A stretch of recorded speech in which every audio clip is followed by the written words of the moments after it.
stream.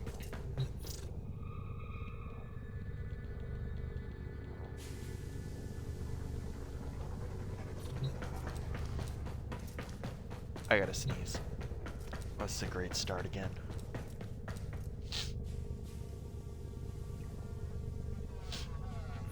Alright. Cool. Fun times. Hello everybody. We're here, back at it again. I took a couple days off, but we're gonna go back to putting a build on every fucking gun. God, why am I doing this? I believe we are on to the Amprex. Let me just hold on. Me and my sweet professionalism.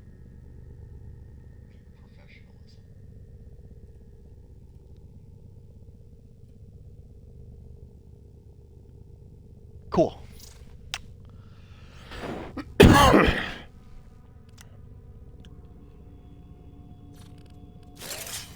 Alright, so, first off, my new Gara.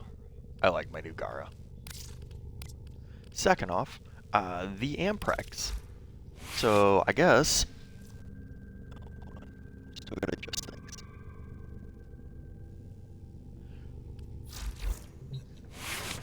Hey, you on? Fuck.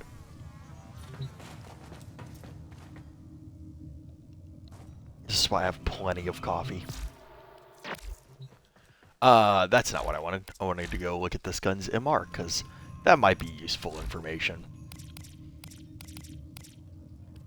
Alright, the Amprex. It is MR10.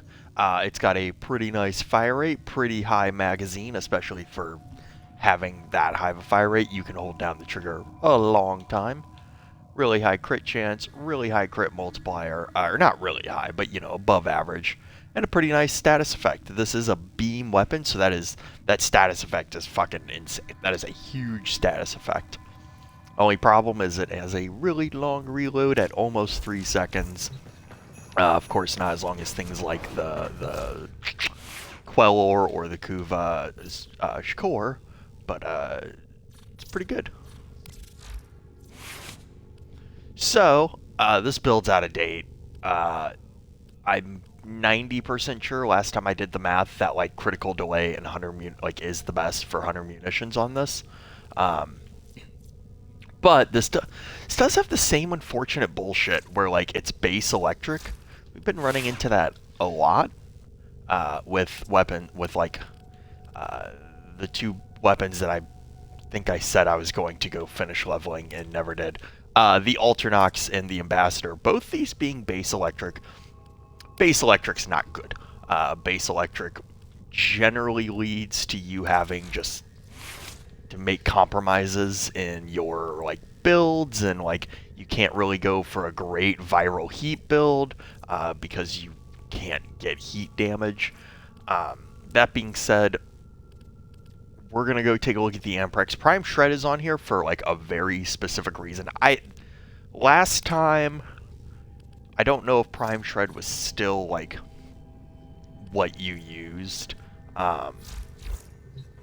but we're gonna go to the Simulacrum and kind of show off one of the cooler features that I don't think is actually in things like the Kuva Nucor, because the way the Amprex works is it hits target and then it branches off. It's chain lightning. It does the same thing as the Atomos and the Kuva Nucor. I do not think that these interactions exist in those two weapons, though. So we're gonna go check them out. All right, so we're not really gonna worry about like health and damage and all that stuff on this test. This is just for the for showing off the damage of it. Or not damage. Fuck! I'm off to a great start. I English well. Just for showing off the special mechanic. So essentially, you shoot one guy, right? And it's going to chain lightning around. In fact, it can chain lightning very far away. You can see even he was hit. Chains quite a lot. However, it's another to be noted that like it'll only chain from one target to one target to one target. It doesn't like split off, right? So if I shoot this guy, that's apparently the path it's gonna take, right? Now, one insane thing though is the branching path. If you hit one target and then you manage to, with the main beam, hit another target and then hit another target, you will create dozens of branching paths very quickly. So you can see just by doing that, we have hit 1, 2, 3, well, we've hit 4 extra people essentially. And some of these paths are actually branching from like this heavy gunner to this heavy gunner. So you're doing kind of bonus damage of sorts with the Amprex. Like it's weird to explain, and it's one of those things that like you see that time we were hitting those 4 in that back corner, we hit this guy's over here. It's kind of hard to explain exactly what's going on. It's just normally one beam can only have one branching path. Now we have the main beam hitting 4 enemies, so now there's 4 potential branching paths. Sometimes they double back on each other. Sometimes, as you can see, you can hit a lot of shit. I mean, that guy over there got hit. Now, this is like back in the day, right? This is how you kind of built the Amprex. Ignore my Amprex colors. I decided to make it look like a toy, and I'm not changing it. But yeah, back in the day, that's how you built the Amprex. But you didn't have things like galvanized chamber or galvanized aptitude back then. So I don't know 100% if these are still relevant. And then also we didn't have the interaction with how like heat works, which unfortunately we're not going to be able to like really deal with. Like, this is just another gun that's base electric. There's just not very many ways to get heat damage. Actually, there's no ways. It's not possible. But once it gets ramped up, like even this build, it's fairly outdated. It's doing a good job. And it just like, so with the Ambassador and the Alternox, it couldn't apply slash status effects quick enough and apply status itself quick enough to really justify going viral and electric. I do hope that the Amprex does. Like that's the hope and the prayer, is that the Amprex just pumps out so many slash procs so quickly that we can justify using viral slash even though we don't have heat damage here. 96% crit chance, or I'm sorry, the 66% status we have is probably way too fucking high, honestly. Actually, I want that over there for reasons. Yeah, it's probably way too high. This weapon just excels at producing status. Like you saw, we had things with like 50 electric procs, and very quickly we reached 10. Yeah, I mean, that's 10 right there. That guy's on 8, 10 viral. Oh, yeah. Very quickly we reach max viral. So very quickly a lot of that status is just going to waste. Because while electricity damage is good versus shields, and it's technically a crowd control, who gives a fuck? That's kind of where I'm going. Inbox messages await the operator. Thanks. I wonder what they Cool. say. Oh, that's funny. They have Varzia give that now that Teshan's dead for me. Cool. Yeah, so I think first off, we are going to remove rhyme rounds and equipped primed cryo. Because that's just raw a lot more fucking damage, right? Like, that's just raw a lot more damage. We've essentially doubled it, you know, at least our end total damage. And then even though like our status has gone down, because of just how status works, we're going to be still triggering a nice amount of viral because we've increased how much viral we have total. And 52 status is still a lot. Like, let me see if I can find the Ignis Wraith.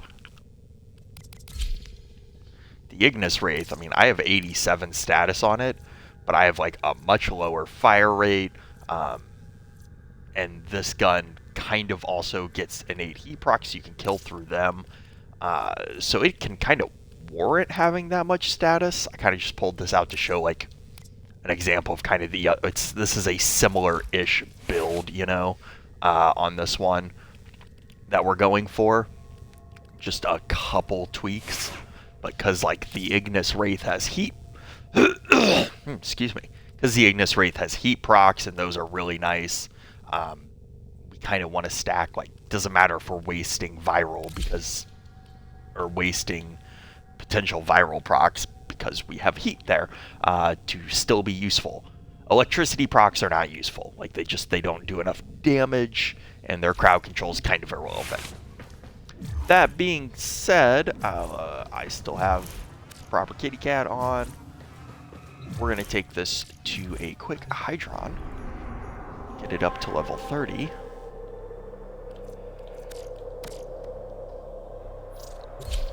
And I'm going to pour me a cup of coffee.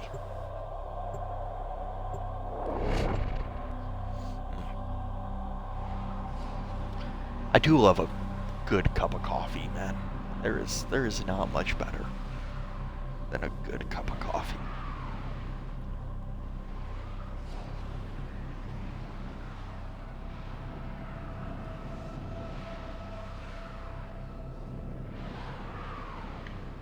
I did forget a spoon to stir my coffee. Oh, gosh.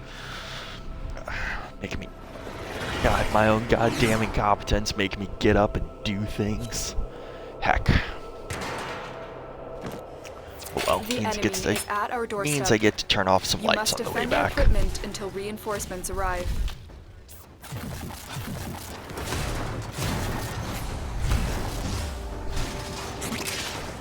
All right.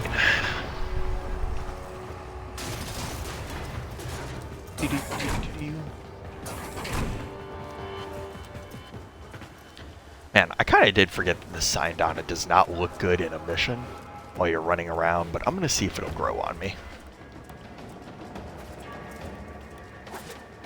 We are readying reinforcements. Keep fighting, Tenno.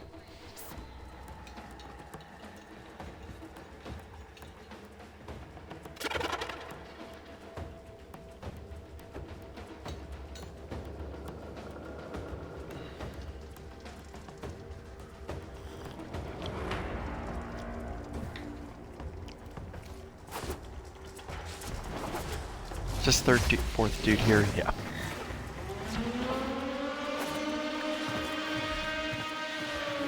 And of course, just because it's Hydron and Amprex is gonna tear through all this. Doesn't give a shit. Fun fact, for a long time, the Amprex was actually one of my top go-to weapons. It's just, it has a very long reach. Like you saw, I was hitting this guy over here and shocking motherfuckers way over there. And I don't have Ruinous Extension on this yet. That will go into the build. But man, this gun definitely you can zap some motherfuckers from a long ass distance. It's pretty entertaining. I do think I've never really sat and looked into this, and I really should, but I think the Amprex has a thing where either A, the further away a victim to it is, or the further the chain extends, the less damage it does. I've never really looked into it, just because I've never really felt a need to be completely honest. But just kind of look and pay attention to what's going on. 'Cause you will notice, like, off to the distance and off to the side, like, you'll have... Many things have been I taken from myself us. will be hitting It's for, true. like, But fortune 2,000 favors the or bold, 1,000, and there but the ain't guy on the none very so edge, bold he'll be as people getting with hit for, like, nothing 80. to lose. And I don't know what's up with that. Like, it's yeah. Like I said, I don't know. I don't know what's up with that. It's just a quirk of the Anthrax.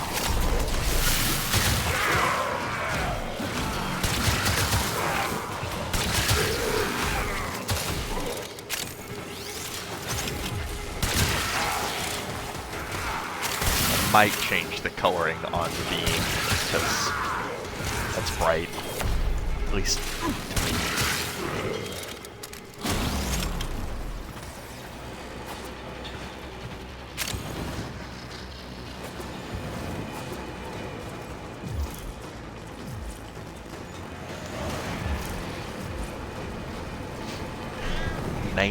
%, Rhino Roar, not bad.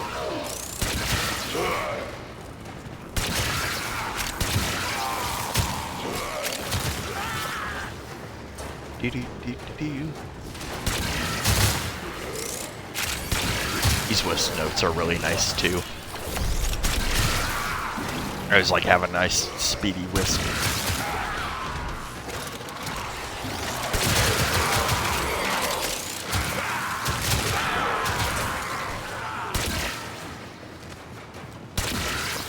Oh, you know what? Didn't even realize that was a Nora challenge, Nightwave challenge. Cool. Look at that, happy little accidents.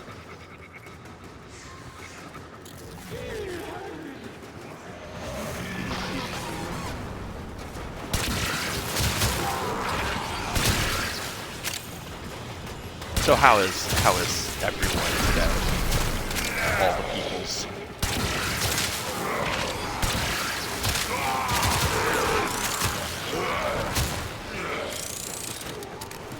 Me, myself, I'm alright. It's Saturday. Saturdays are my day off from work. I took a short break from doing this asinine challenge. But I'm back. I think I am going to split today up into either A, I'm going to do like one big 4-hour stream, and then like that'll be it for the day, or I'll do like 2 or 3 small streams throughout the day. Because I do got to break it up at some point.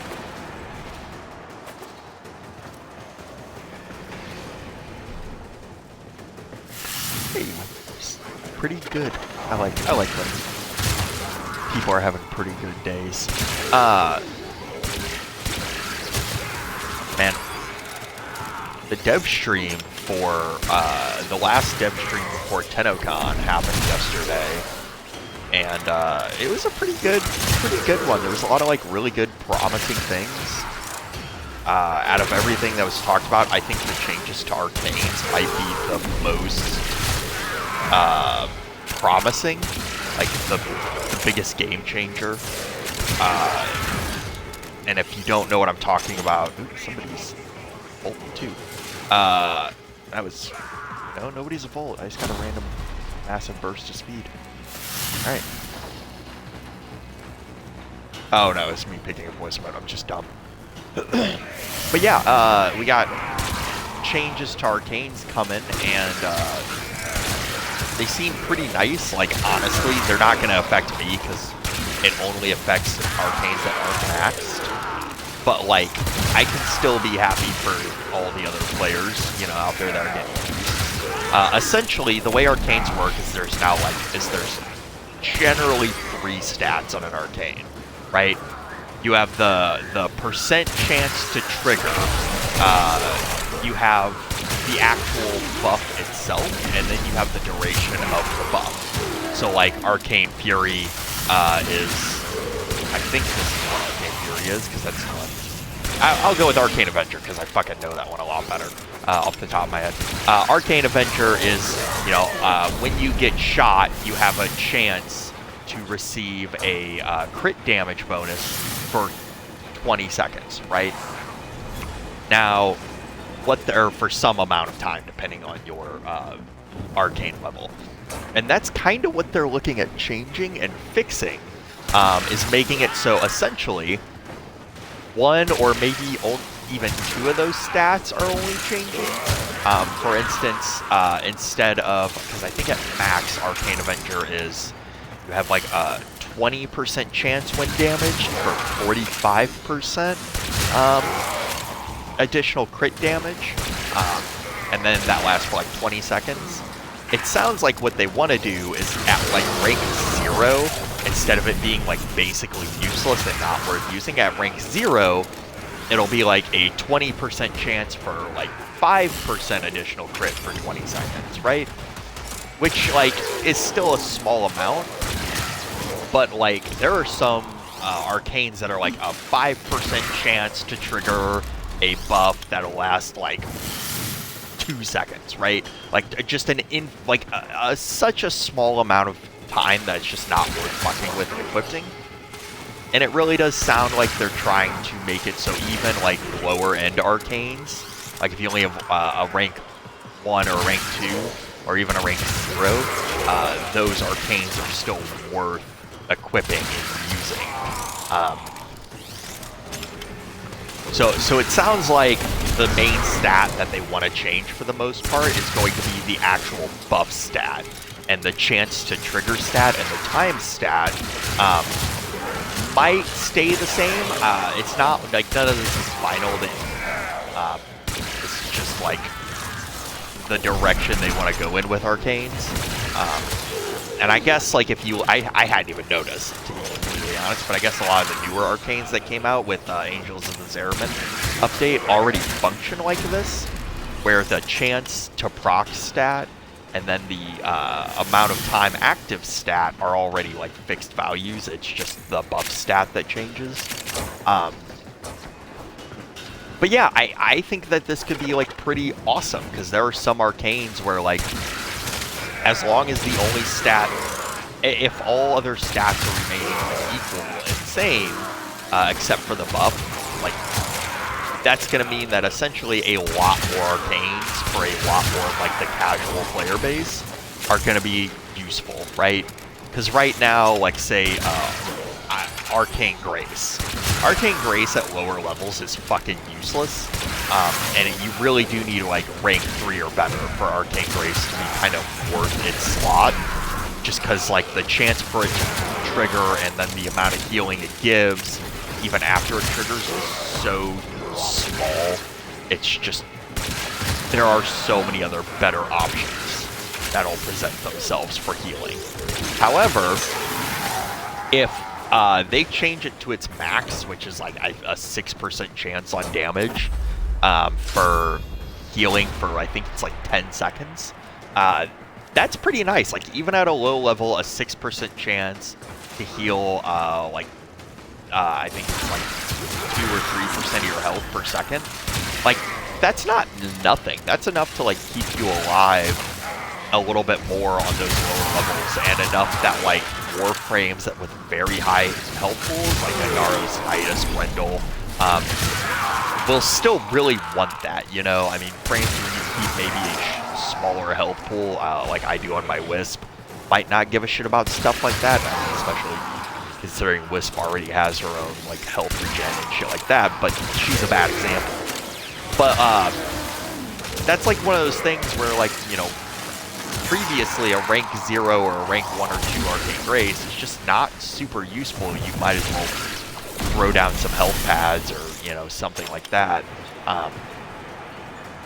But when like they change it in context of essentially your chance to heal in the time you are healed is static, like that's pretty good. Same thing with like Arcane Energize. If your chance to gain additional energy from an energy orb and the cooldown time on it is static, and the only thing that changes is how much energy that energy orb gives you, that's really nice, because then that's just, you know, you might want to throw that on most of your warframes now, because once again it had the same problem where the chance I've been rambling and now I've accidentally went to wave 12. Shit. I completely meant to back out. In my rambling, I was sitting there like, I've been in this mission for a while, haven't I? Yeah, I have. Alright, whatever. Continue on with the rant. But yeah, that just means things like Arcane Energize, just any of those arcanes that needed to be at a higher level to like even be worth the slot are just going to be good now. And it might mean that more players go and do Eidolon hunts, or that like the players who have done Eidolon hunts and decided it wasn't worth it because the arcanes you get from that aren't, like the old legacy arcanes aren't great until you hit like higher levels with them. Hopefully it's just more content that players can have access to more effectively. And I'm always in favor of that. Like I said, it's a change that no effect on me because I just have everything. But as a lower level player who's, you know, MR, even like medium level players, MR like 15s and 20s, they're probably going to see the most benefit out of this change. So that'll be nice. Other changes was new arcanes coming to Cavaliero's shop. He is the arcane, like the weaponry vendor for Angels of the Zeramin. His arcanes are pretty nice. The noteworthy ones was one for your operator amp that was on energy depleted, plus 210% crit chance, which is fucking insane. Use all of your energy and now you have a massive crit damage bonus for 8 seconds. That's fucking big money, and that's like a huge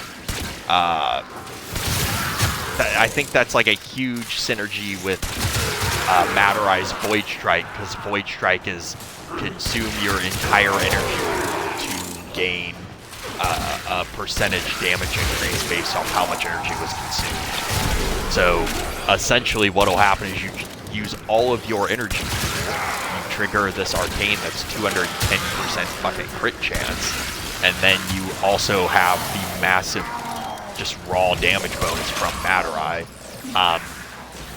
It is an insane amount of damage to the point that like people are actually like sitting there like, what do you even use this for?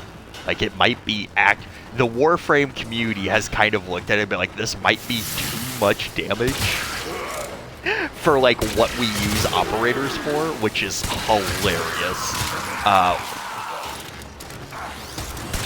I'm sure it will find some nice use anyways, but oh well. Other noteworthy ones, especially for, once again,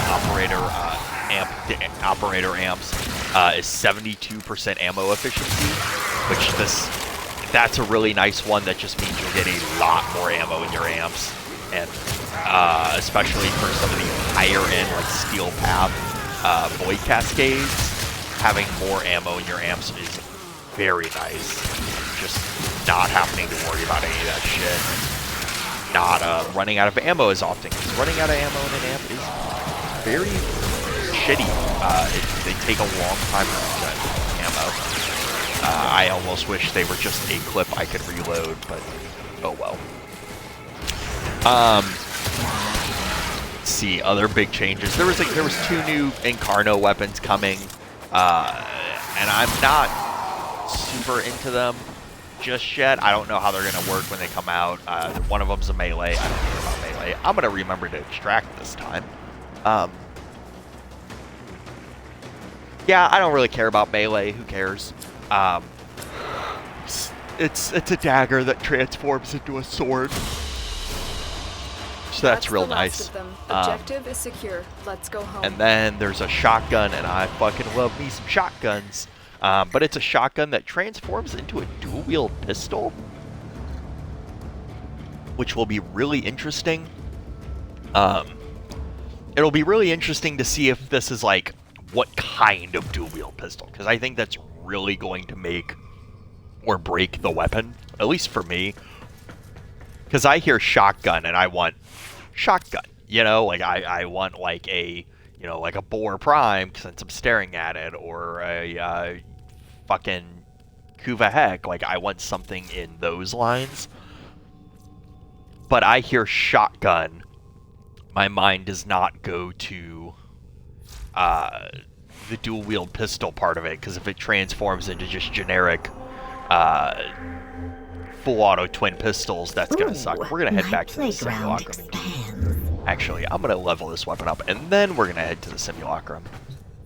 But yeah, if it's just generic dual pistols, that's kind of whatever.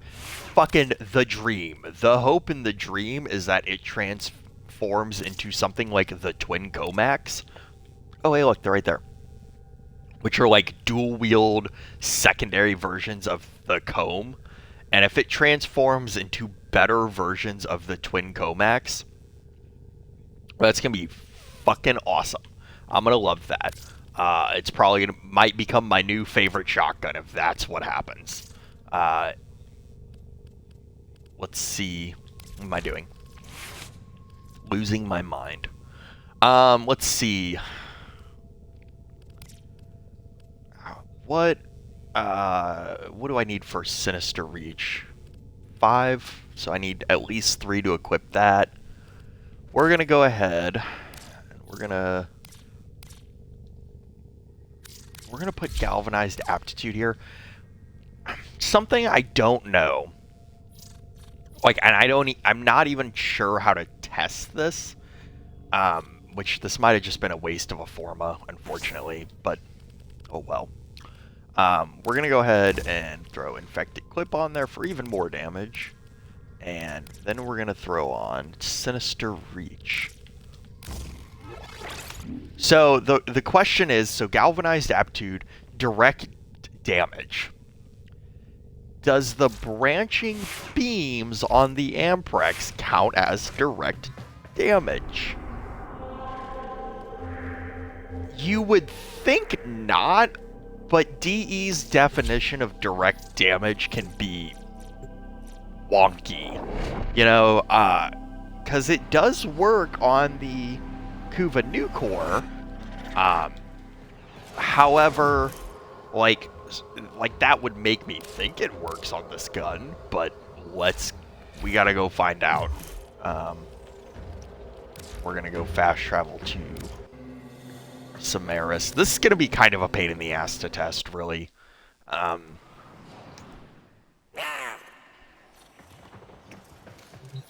My plan is I am going to... The best way to test, like, whether or not Galvanized Aptitude works is obviously a shit ton of status on one build and not a lot of status on the other. Or, well, actually, words. That's completely wrong. Don't listen to me. I'm an idiot. A lot of status on one build and a lot of status on the other. Just one using aptitude and one does not. Usually is the best way to test it. And then I am usually much more interested in looking for... shit. Looking at the raw numbers and not just looking at, like... what the numbers say, like what numbers are being like pumped out. Like I don't know how to describe the madness that goes on in my head. But we're gonna go radiation, and we're gonna do radiation or electric and blast maybe. I'm trying to find ones that like don't directly increase my damage, because that makes it just that littlest bit easier to test. So I can do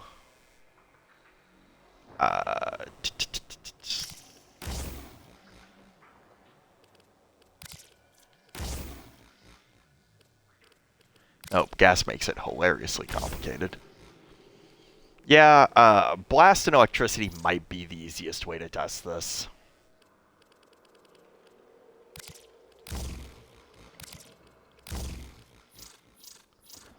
So, in theory, hopefully, this build should do more damage.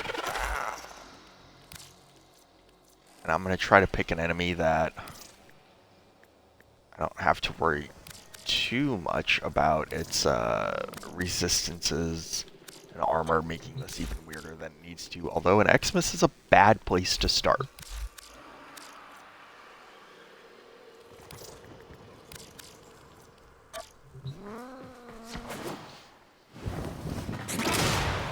Alright, so...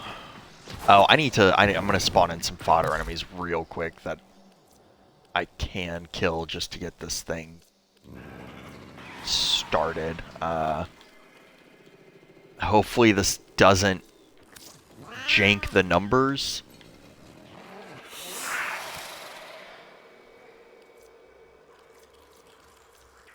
So I'm gonna lower this pretty low, and I'm just gonna equip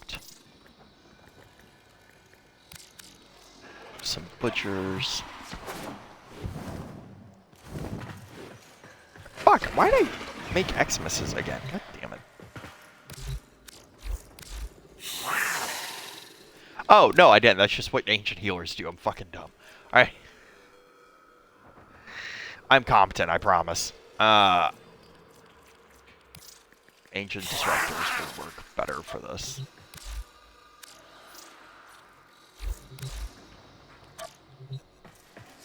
Doesn't this make me seem so smart and competent, like I know what the fuck I'm doing?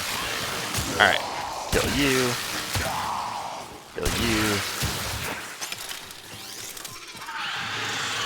Then...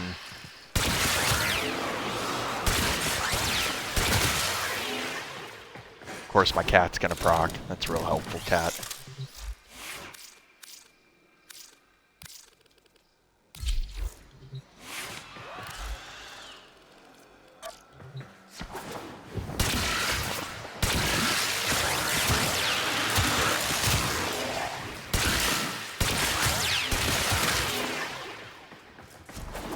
Alright, so what? That's like what? Mostly...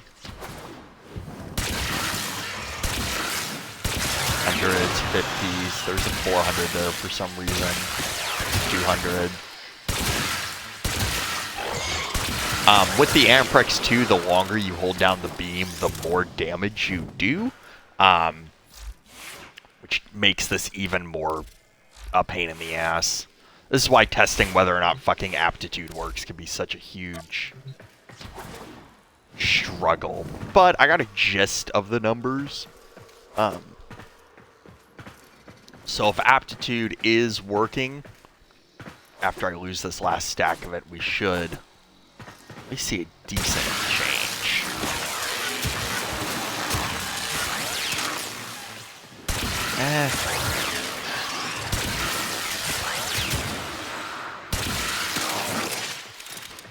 I think aptitude is working.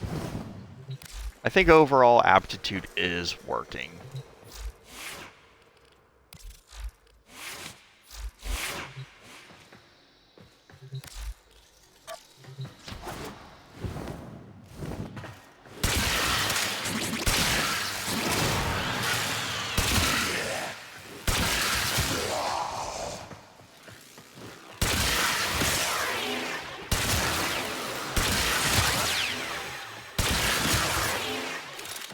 Yeah, I'm gonna say aptitude's working. Those enemies feel a decent bit quicker to kill, and I think I'm overall seeing higher numbers, so...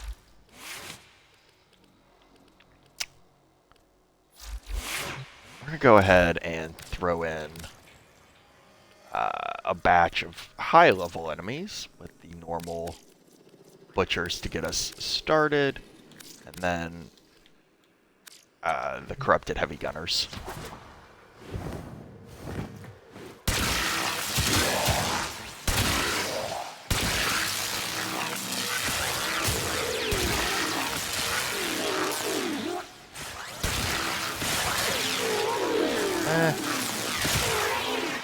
It's doing fine.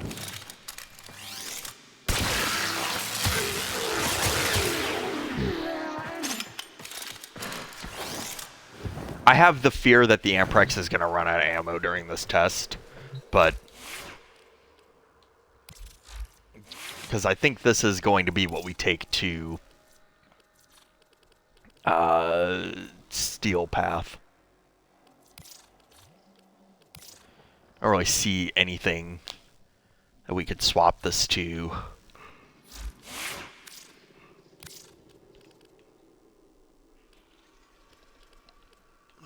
Carrier, we're going to take you just in case.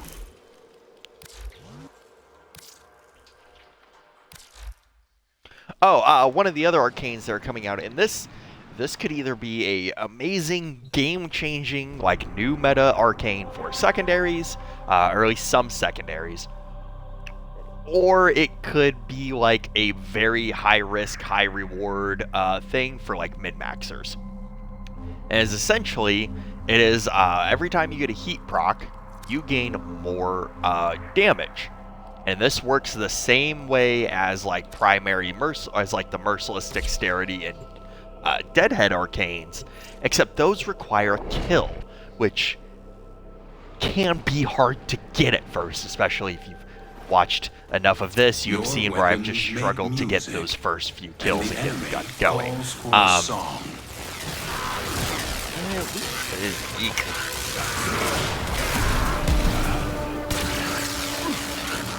But yeah, one of the things about like the new arcane though is it just requires a heat proc, and heat procs are exceedingly easy to get on secondaries because of like prime heat and charge exists. Yeah, because something like primed heated charge exists, there's a way you can jank it to get it on your... Damn it, nope. Yeah, there's a way you can use your 2 on your Sentinel, and it's really nice, but oh well. But yeah, it's essentially 480 damage, right? Which 480 damage is 120% more than what the Deadhead Arcanes give you, and again, if the only stipulation is get heat procs, that could be amazing. That could be very good. Things like the Coup. 90% of our meta secondary weapons are very good at getting heat procs. There's very few that aren't good at it. Things like the Kuba Nukor or the Latum, like both those are amazing at doing it. They would have no problem achieving that at all. There maybe the Pyrana Prime would have a hard time with that, but that's a big maybe. Now the thing though is if these stacks decay like the same way Primary Merciless does, and I have a feeling they might, because the way Primary Merciless and all that decays is just one stack at a time. Now, I have a feeling that they might not decay that way, and my main reason for thinking this is because at base right now, the Arcane has a 10-second timer. Now, this would mean that, like, they think that 10 seconds is enough time for you to get a heat proc and keep the Arcane going, and that you need 10 seconds to get another heat proc. Which, like... You take an arcane like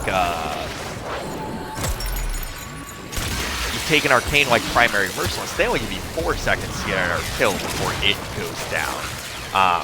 Which is just like getting a kill doesn't matter what gun you're using. Getting a kill takes longer than getting a heat proc.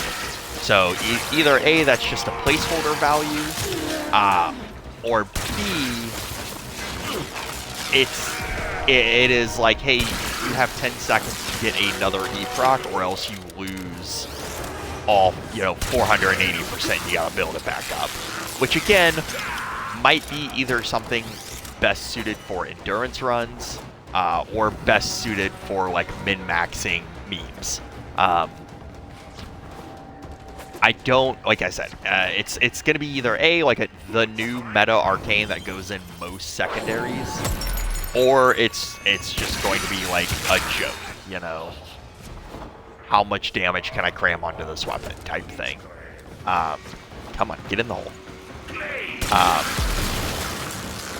Other nice arcanes that are coming out, one that I think goes on Warframes.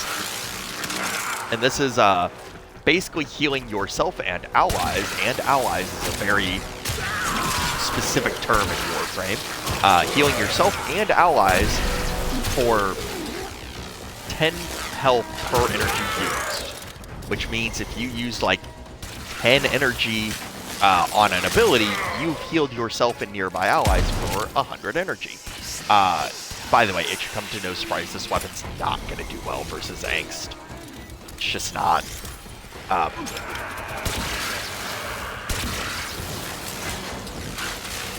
Yeah, I mean, even though it is supposed to be good versus Angst damage type, Angst shields, electric, we're not having a fun time here.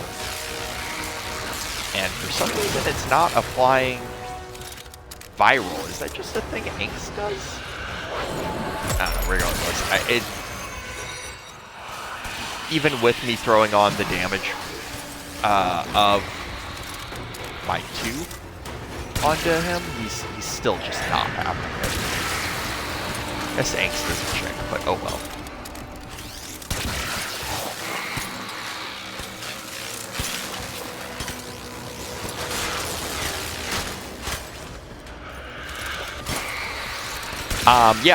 So essentially, like, the big thing for me on this arcane, and one of the big things about it in general, is one, this will free up an arcane slot on your operator if you're running, like, kind of the more norm operator arcanes. A lot of players will tend to use operator arcanes for healing yourself, like I do. I use Magus Repair for healing myself and teammates.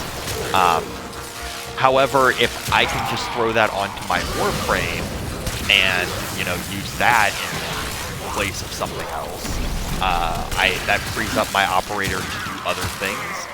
At current, I don't know what those other things are going to be. We'll kind of have to, like, wait and see what happens. But just, like, having the option is really nice. It's kind of like one of those things, like with Emergence Dissipate, where, like, because Emergence Dissipate exists, now we can take some, Arcane Energize off of some frames, which frees up a slot for more powerful arcanes, which, like, it's the same thing but in reverse, you know? Like I said, I don't know off the top of my head what I would rather put down there, because Magus Anomaly, which groups, Warframes together, or groups enemies together, is kind of bugged right now and not working properly. Otherwise, that would be my go-to. Crowded hallways are so fun with this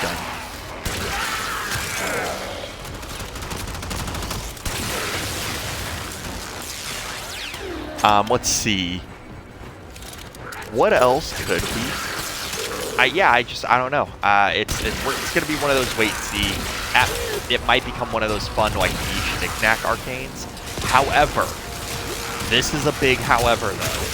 One way that this will definitely become, like, a very good fucking arcane, especially on specific Warframes, is if it affects channeled abilities. Now, I don't remember the exact wording of it, but I don't remember it specifying on ability cast. I just remember that on energy used from Warframe abilities, you will heal yourself and teammates. Where this becomes important is, like, so Mesa's Peacemakers use quite a lot of energy per second. Can I turn on Peacemakers and be a healing turret of death? Like,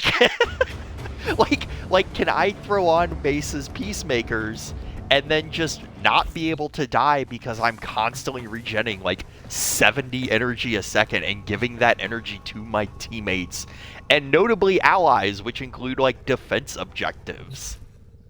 That could be fucking awesome. Or, like, Warframes, like, one of those things is, like, Warframes like Hildren, because Hildren uses shields as energy, and Hildren, like, normally runs very, like, hilariously inefficient builds, where you're using a lot of shields.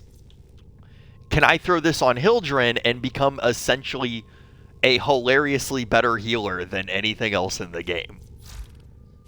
Like, there's a lot of questions I have with that arcane. And, like, best case scenario, both of those are true. Like, yes, on channeled ability, you're just gonna, like, bleh, healing all over everything. That was a very attractive noise, wasn't it? You're just gonna like spew healing all over the place, and nothing will ever die again.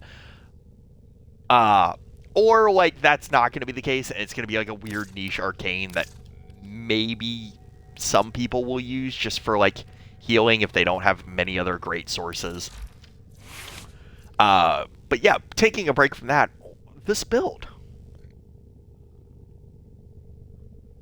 And my coffee. Looking at this build, I'm kind of trying to think about it. I think we can make this better. It did a steel path run, yes. Which technically is the end of this, but I think we can make this better. What I'm thinking is Prime Shred, I was kind of like paying attention and trying to line myself up to hit multiple enemies, but I just... Back in the day, Prime Shred might have been the best thing to go with. I don't think so anymore. I don't think so. I think Serration might be better. However, like, we do lose a shit ton of fire rate doing that. So that is kind of the big concern. I might have to look into it. We might have to, like, let's see. Might have to use that instead.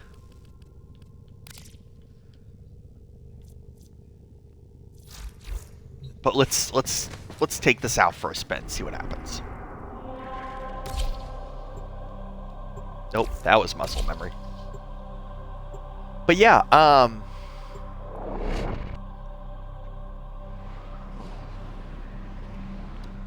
still sipping on my coffee.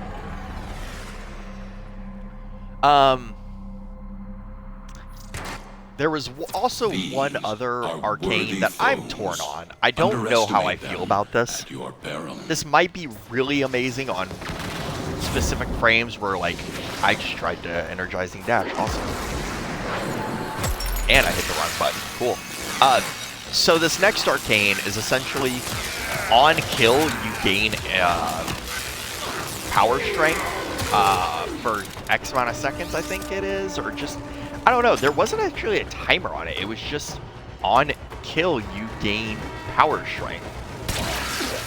Which either A, the arcane isn't done and they're still trying to finagle with the time on it. Or B, they are, it's just infinite. Like, hey, on ability, or on kill, you just permanently gain some more bullshit for the rest of the match.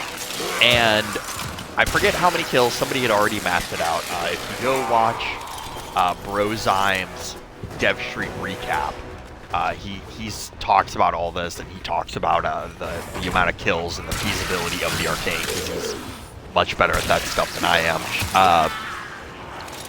But if you go look into his video, he has all that. If A, this is on, like, you need so many...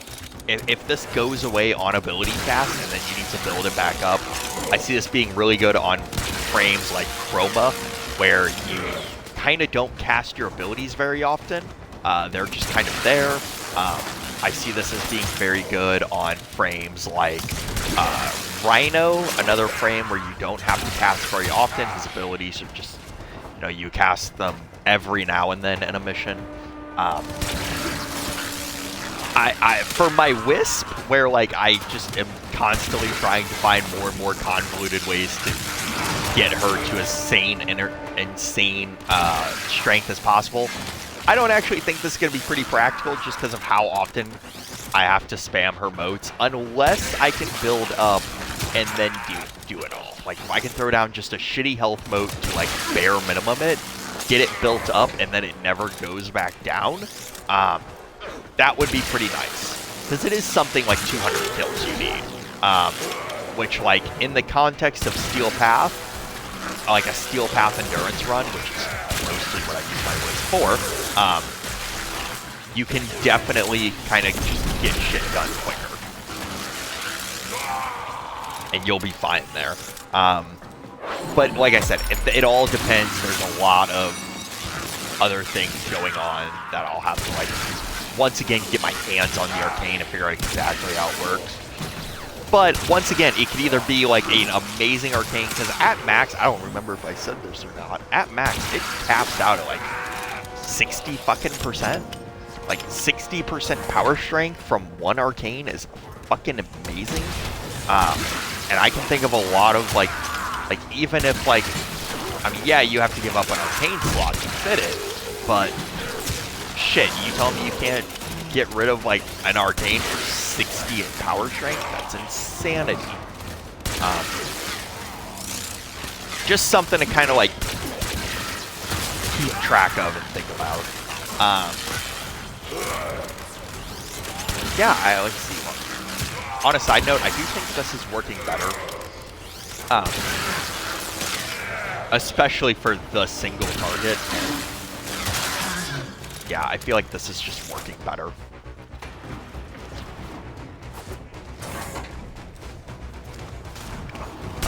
Yeah, let's see. What else they talk about in the dev stream? They talked about some new ephemeras. The ephemeras look pretty cool. I'll get them when I get them. They talked about some things that are happening like late. Ah, fuck.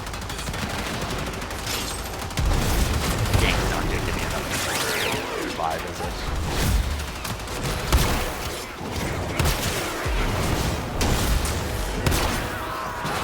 Even worse, it's gonna give me enough enemies to kill that like can't quite get the amount I need. There it goes. All right.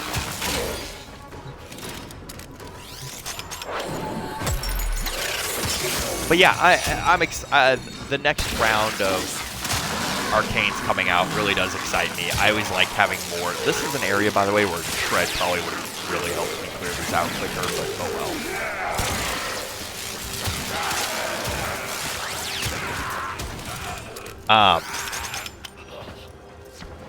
I still think that did fine. That did pretty good.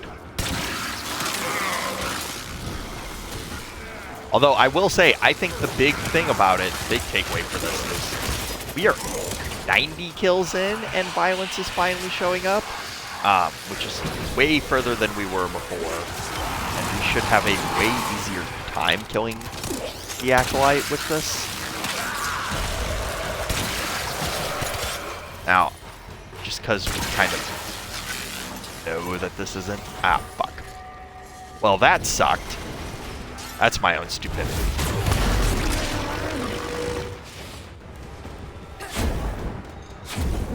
Oh, they're giving better functionality to Void Dash. It is... or to Void Sling, I'm sorry. They're giving better functionality to Void Sling. It was unclear how they were going to do it exactly, but it sounds like you can either toggle, because at current, it shoots you at your crosshair. And it sounds like they want to change it to shoot you the direction you are scraping.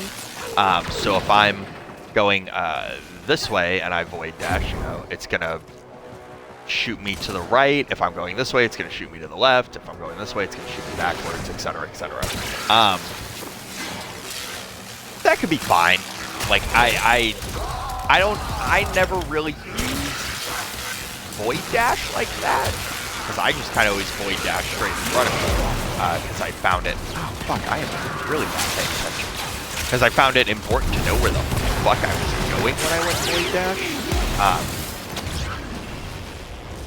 But yeah, like that could be just one of those things where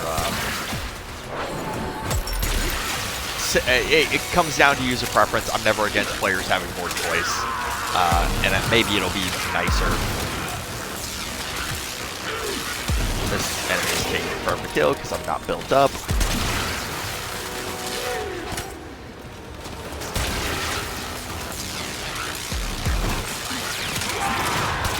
Oh, one nice tip, by the way, with the Amprex. If you're shooting into a crowd, try to aim for the toughest enemy. And usually by the time you get rid of them, the, like, other chain lightning fuckers have already killed the fodder, or at least they're almost dead. So that's a really nice thing. So we got one more enemy left. instead we're going to aim at this Blitz Xmas because he is the toughest You have fucker broken there. their ranks and they are on the And run. yeah, it killed. Another That heavy successful gunner died. mission. Find extraction.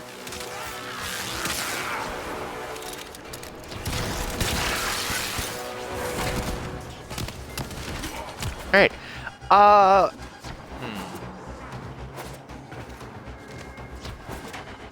I feel like that slightly did better. Yeah, I feel like that did a slightly better job than Prime Shred.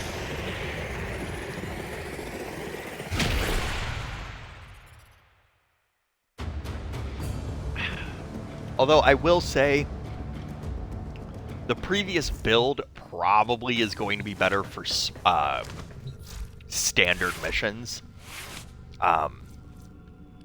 We'll just real quick recreate it over here. Whoops, nope, I want this one.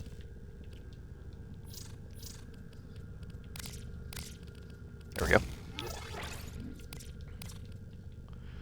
Do.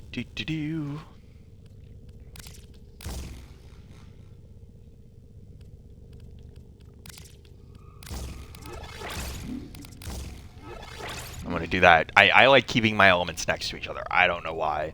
It does not matter at all. Makes zero difference to the build, but it's what I like to do. Boop, there you go. And actually, because I thought about it, fuck it. Vigilante supplies. Slightly more damage. But for this one, I do think Sinister Reach. But yeah, this is going to be the Steel Path setup. Like, if you're trying to, like, do higher end content, I would highly suggest just going this route.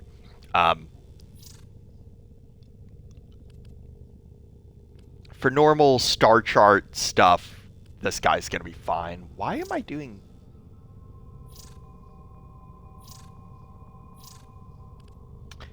Can anyone see why I'm doing more crit? Oh, no, duh. I'm fucking...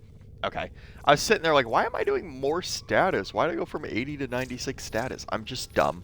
But yeah, for star chart stuff, use this build. For Steel Path and the purposes of this video, I'm going to say use this one. Just, it works best. Moving on to the next one, and I really will spend a day just finishing these monstrosities down there. Moving on from the Amprex, we have the Argonaut. We're skipping the Arcplasmor because we did the Tenet Plasmor. Moving on. Argonaut, I don't know either. I've never really used this thing. Let's figure it out together. Right off the bat, 2 fire modes, semi-auto and full auto. However, I see a problem here. Semi-auto has really nice crit stats.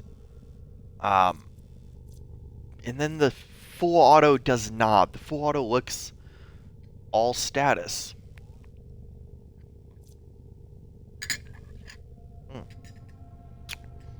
It has a decent amount of slash, so that's nice. But yeah, I don't think this full auto or the semi-auto mode is going to be used, period. Like, it's not going to get used. Fuck, I need an arcane adapter for this thing. And apparently it needs a catalyst. And I'm going to throw on a Forma right off the bat. Alright, so... Prime Shred might be really nice just to, like... Because what is its fire rate? 6 rounds per second. That's pretty low. We're going to keep Prime Shred out for now. I'm just kind of going with the flow on this build.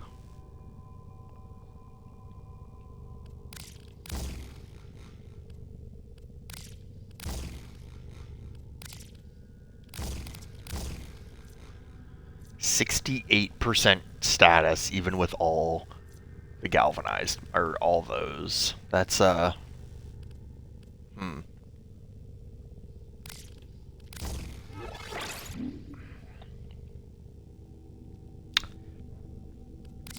gonna throw on Hellfire, just so we have even more heat going into the target. In fact, this might be Hellfire and Thermite rounds. It depends on how much 57 status is actually helping.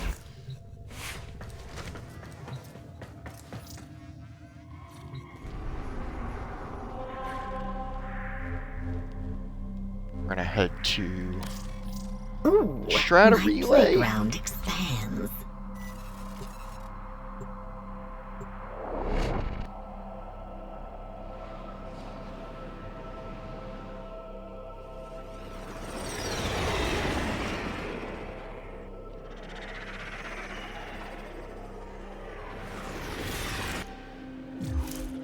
Gonna throw out a small little thingy into the chat. And I'm gonna do one quick thing fashion-wise because it's really gonna bother me. That's the wrong thing. Cool.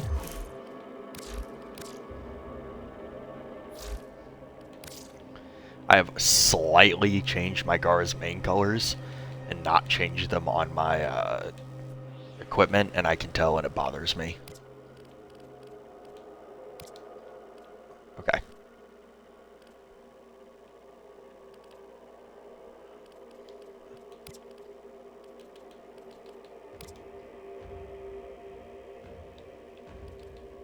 And I think just might be quirk of lighting that my Lodestar armor pieces down there look a lot lighter, but I can't. I don't know if there's anything I can do about that. And this has suddenly turned into the Fashion Frame show. Welcome, everybody. Okay.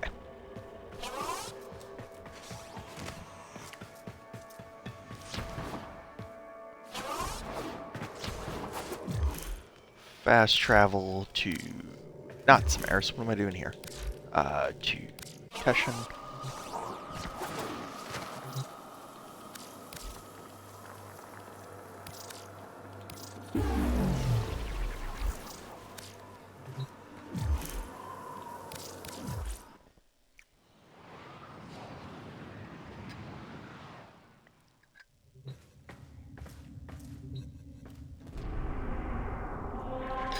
Oh, I should probably equip that fucking primary adapter real quick.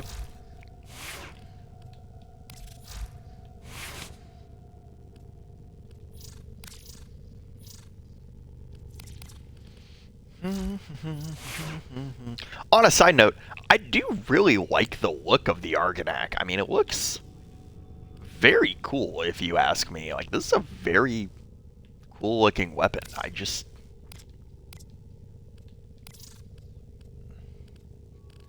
its main colors are that. I'm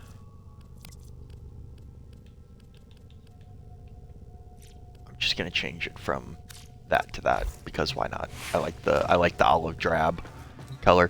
This is definitely a skin that if they put out a like, they used to do this with the Grenier. They had like actual like camos. Fuck, I don't actually know where I don't know of a weapon right off the bat of my head. Oh, okay, hold on.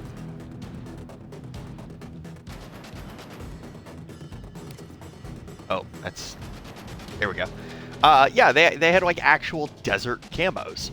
And I wouldn't mind getting more of these, D. These were cool. I don't really use them on... I should use them on more things. Huh. Yeah, but, like, I do wish, like, since the Grenier is supposed to be, like, the tactical, whatever, like, gruff military, we should, like, I wish they had more military camos.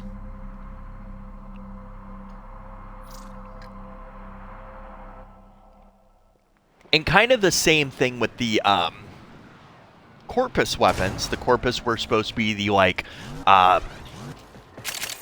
big, like, well, not supposed to be, they are. You know, they're, like, the futuristic, techie sci-fi thing. Maybe give them more camos, too, in that regard. They used to have the shock line of camos, but those camos suck. Like, they just aren't good camos.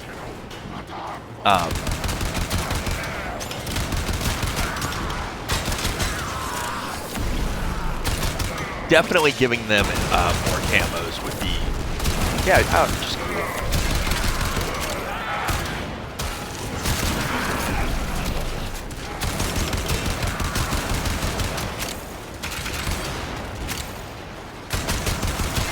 Oh, the Argonac does have one cool thing. You probably won't ever actually notice it.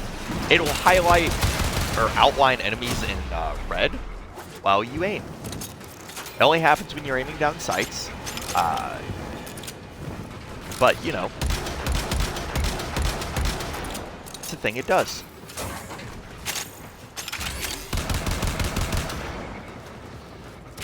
See the red outline there before they got blown to smithereens.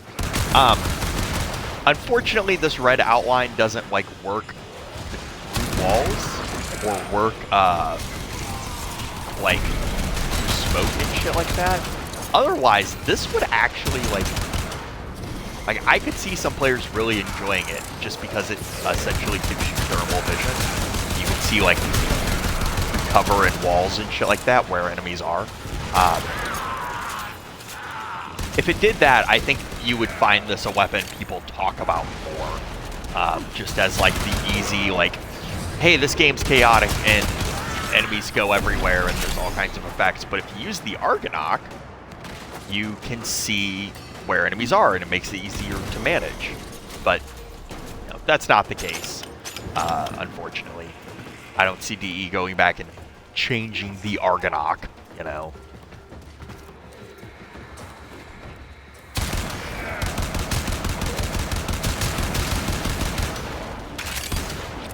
This is a nice feeling gun, though, like sound-wise. Sounds very good. I fail to hit anything. It's got like a real meaty sound to it.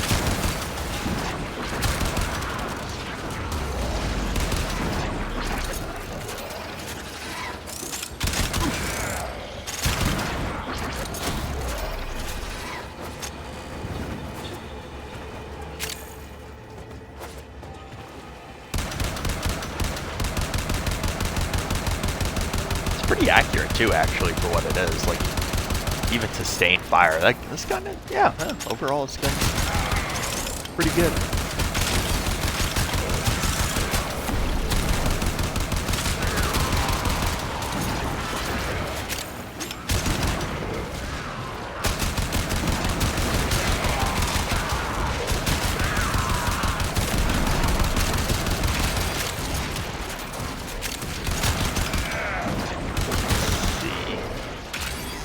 Yeah, there's not really much to talk about with the Argonac. Unfortunately, it is just a standard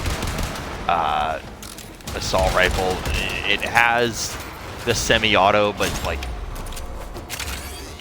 because the full auto fire mode has just awful crit stats, like, it's if I try to build for both of these firing modes, I'm gonna end up with two lackluster guns, you know?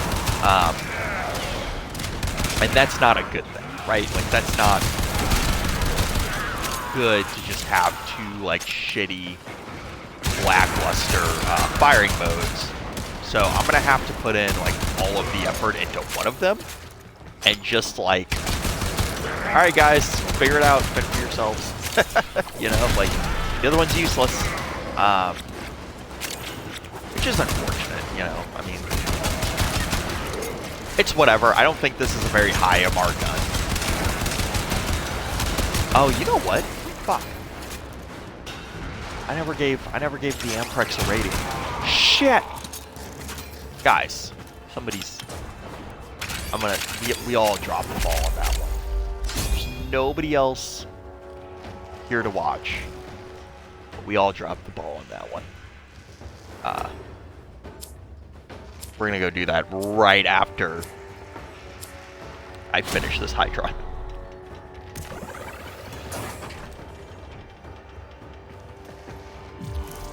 Oops, my bad.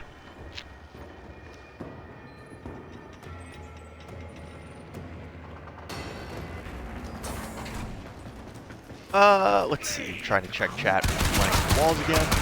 Desperately need to find a better place to put my fucking laptop so I can monitor chat even better.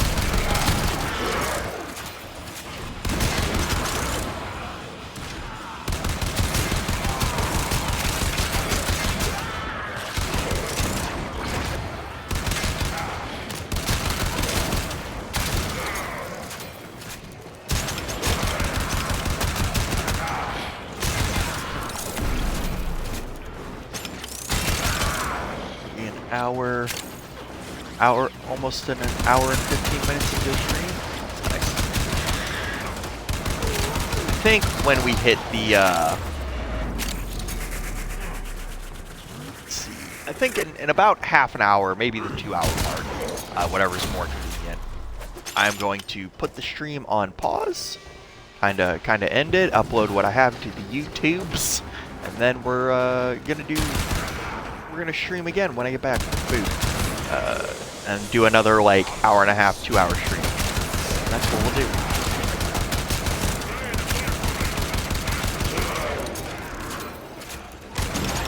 Why are you dying? Oh, you're an ally, I guess. Okay.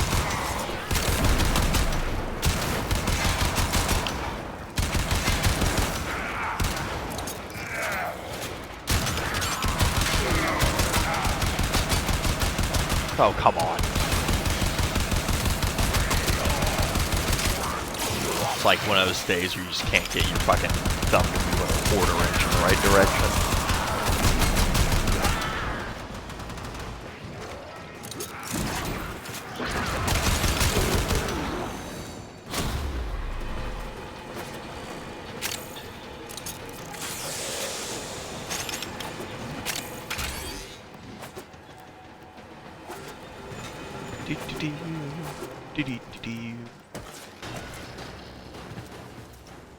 Let's see, what is after the Argonaut? I don't remember right off the top of my head.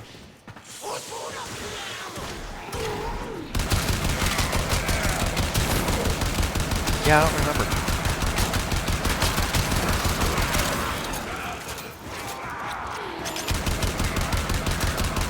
I think we're almost out of the A's. I don't think there's many more A's after this. Which will be nice. We get to knock an entire, we'll be done an entire fucking letter. Like, come on now. One letter down, 25 more to go. I mean, that's hype. That's hype, right? I don't know. Hype to me at least.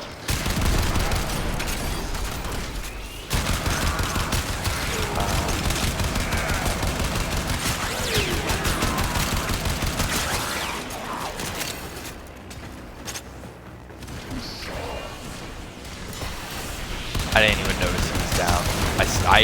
I do not pay attention to downs in a public squad because, like, I just hope pets die and then, like, I stop what I'm doing to go revive somebody's pet and then I realize it's a pet and I realize I don't care and I move on. So, like, I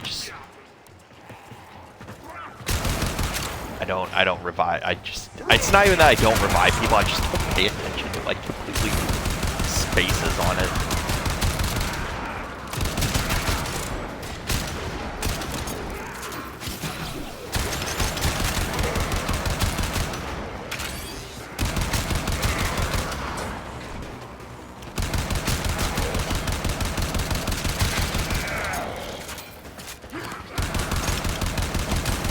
Yeah, look at that sweet high-end gameplay right there.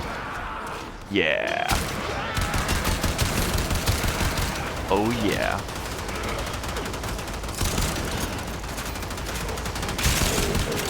I wish Steel Path Hydron was a thing what people did.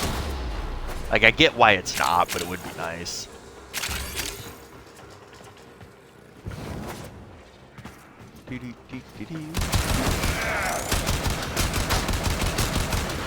This gun is effectively done, so like done leveling.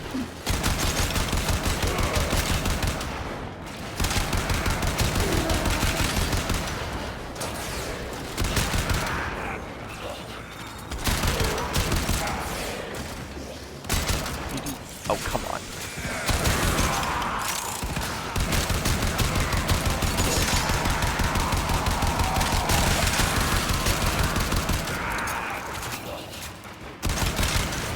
Oh, there are making changes, by the way, to Xmas units and Nox units. So at current, Noxes technically have 3 different health values per Nox. Oh, hey, look, you're a test subject. You're dead already. Oh, well. They have a health value and a damage reduction for their glass. They have a health and damage value for their body, and then they have a health and damage value for their head, right? Like after you've broken the glass. And DE has decided this just makes fighting Noxes a little too convoluted and complicated, especially when you throw on them being an Xmas Nox at the same time. Done here. The extraction team will take over from here. They just Time to decided that like evacuate. all of it together can make Noxes like for newer players or people who don't know what's going on, like confusing to fight, where like you just don't understand the mechanic behind them and like why am I doing so little damage, or why am I suddenly doing so much damage? So what they're gonna do,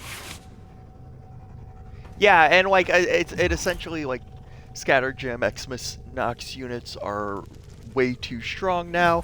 Yeah, and like again, what they're like kind of looking to do is basically they're gonna try to like just make it so instead of Noxes having all that different DR, they're gonna lump it all into the Overguard system.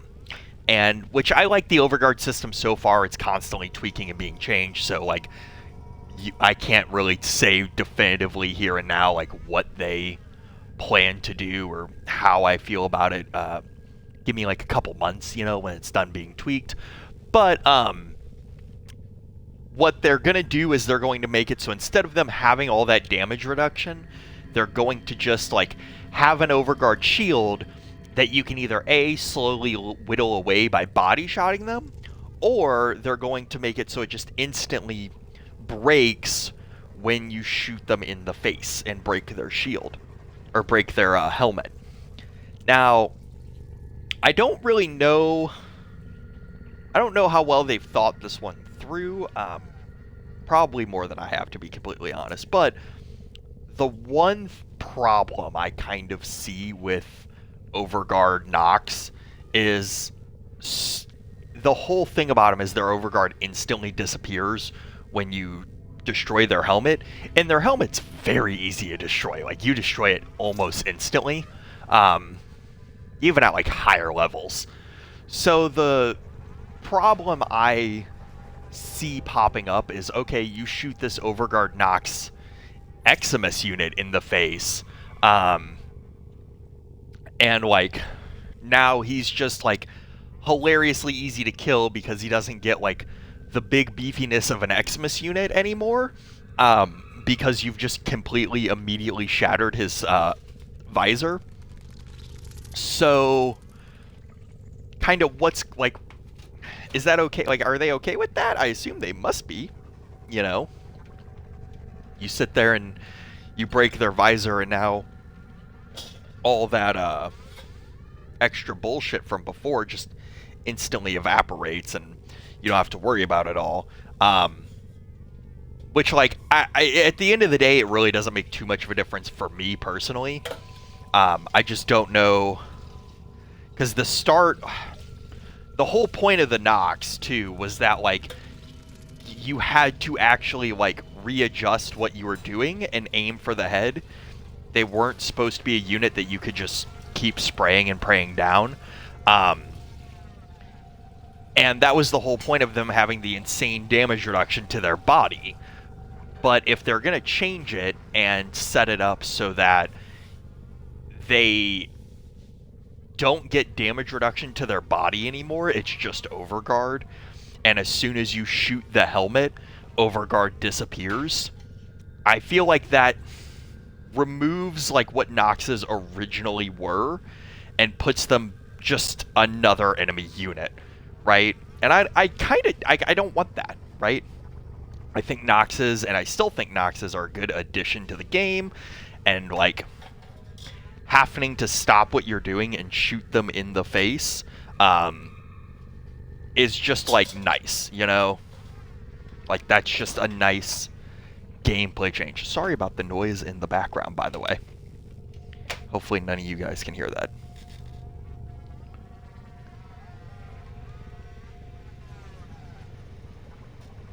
All right. But yeah, I think it's not a amazing direction for you to shoot out the helmet and then Overguard just disappears and they turn into a normal enemy.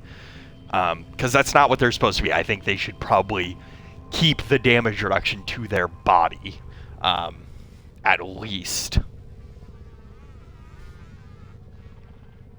But that is just me. That's just my 2 cents on the matter.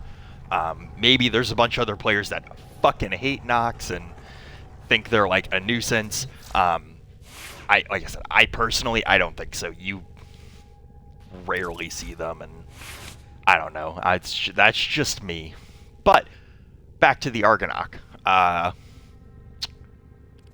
This is gonna be a boring gun. And I'm gonna need to cram so much damage into it too.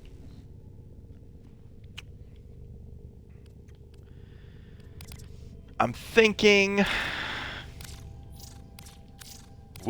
Nope, that's not what I wanted. Well, fuck. Alright. I can't click right buttons today, apparently. That's upsetting. I probably was going to do that eventually anyways, but that's really upsetting. Let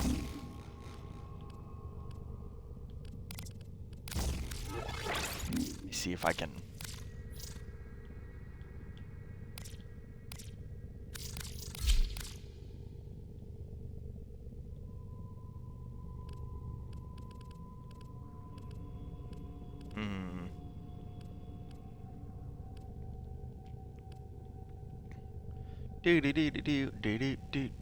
What am I looking for again? Oh, duh. Hold on. Oh god. Oh, and then Xmas units overall too. Xmas units are gonna get more health but less overguard. Which, yeah, that's fine. I think that's overall a good stance for them. I wouldn't mind them just being like tanky as all fuck, but then the actual overguard for them is rather small. Because it seems like the main problem players are having with them is that the oh, I didn't realize that changing modes like changed your zoom level. I don't know if I noticed that. Yeah, it seems like the main problem players have is like Xmas units now just being invulnerable to crowd control, which I see both sides of it, where DE doesn't want Xmas units to just be like caught up in all the same normal crowd control bullshit and instantly killed, because like you gotta think about it, everyone's always running Gloom nowadays at least, and then like heat procs and all that kind of stuff kind of slows Xmas units way the fuck down and makes them kind of a non-threat anymore. And you can't really half and half crowd control, because there's certain things of like, well, how does a unit half get caught in, you know, Vauban's Bastille, right? Like how does that work? You can't half get caught in Nidus's larva, you know, you can't half get caught in Zephyr's tornadoes, so that they can't split the difference. They either have to be like, okay, Xmas units are invulnerable or they aren't, you know.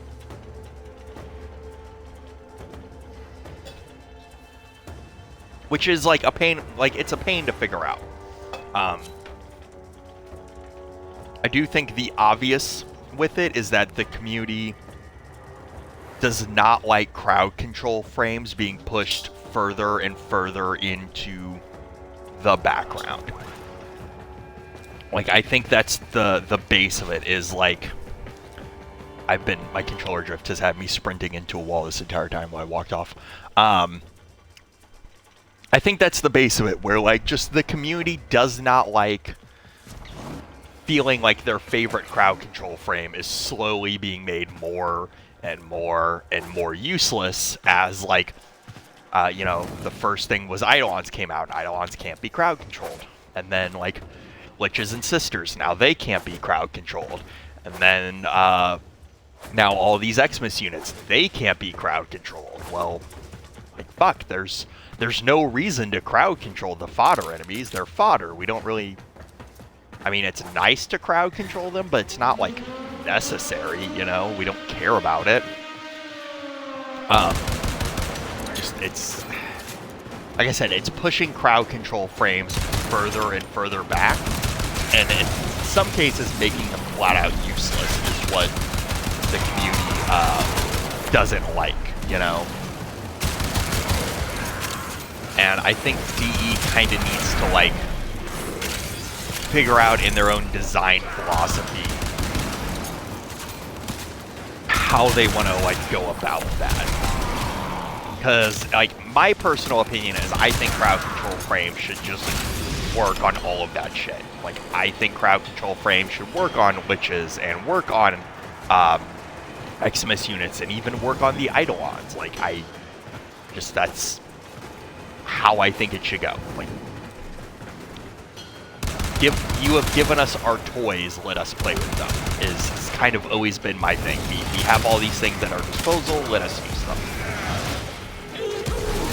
The other big issue, though, with it is that now there's a lot of things like Gloom, where, like, in a lot of crowd control frames, where, like, that was all that was keeping them alive. Alright, things need to stop exploding around me so I can shoot them. Frames like Banshee. Like, Banshee's solely surviving because Gloom exists and because Silence exists. And an Xmas unit who is immune to Gloom and Silence just walking in and shooting you when you're not, like, expecting it, or you can't do anything about it sometimes, like, it's frustrating. And you know, Banshee goes from being something that, like, players were actually actively using because now you could, to just useless. Back to the bottom of the barrel, you know?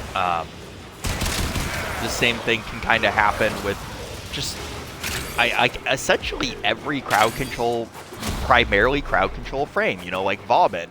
Vauban's whole survival is throwing down so many Bastilles that, like, enemies can't reach you. And now, like, you've taken that away and you're constantly having to, like, watch your back, where you previously would have had, like, a good choke point, and didn't have to worry about that kind of shit because you had a Bastille watching your back. Now you can't, like, rely on that being a safe spot. You can't, you know, just rely that you are safe. And as a result, you die, and Vauban now becomes inconsistent to play, so you don't play him. And it's just, like, that's kind of the bigger problem to me, you know, is if these frames now have to, like, can't rely on crowd control to keep them alive, DE needs to go in and, like, fundamentally rework at least one of their abilities to give them a, like, Mesa or Gara style just flat DR, right? Like, these frames that are, you know, fucking made out of wet tissue paper, they need to go back and address and give them some form of damage reduction, but if they're going to keep moving forward with making all these enemies and making future content immune to Warframe abilities and crowd control. It's just... Otherwise, we're going to end up into a point where just a shit ton of frames are like more than already are just completely irrelevant and not worth using. And like I don't think DE wants that because they put, you know, it doesn't make sense, right? Like DE's not that dumb to like in one fell swoop just make a bunch of things they've spent all these time and resources on, even if it's, you know, old items, completely useless, you know, like they don't want to go and make Banshee a useless, unplayable frame, just because of their, like, moving forward with this. It doesn't make sense to me. It essentially turns Banshee into wasted money on their part. And also makes Banshee, like, Banshee Prime accesses harder to sell, which, like, that's the other thing. Like, DE's a business, right? Like, from a business perspective, making Warframes obsolete and making Warframes harder to... You're an ally. I don't want to shoot you. Making it harder to justify buying Warframe Prime Access packs or Warframe Prime Vault packs is not in their best interest. So it's definitely... Their stance on crowd control and how they're handling it definitely needs to be looked at and addressed, just like even from a financial stability standpoint.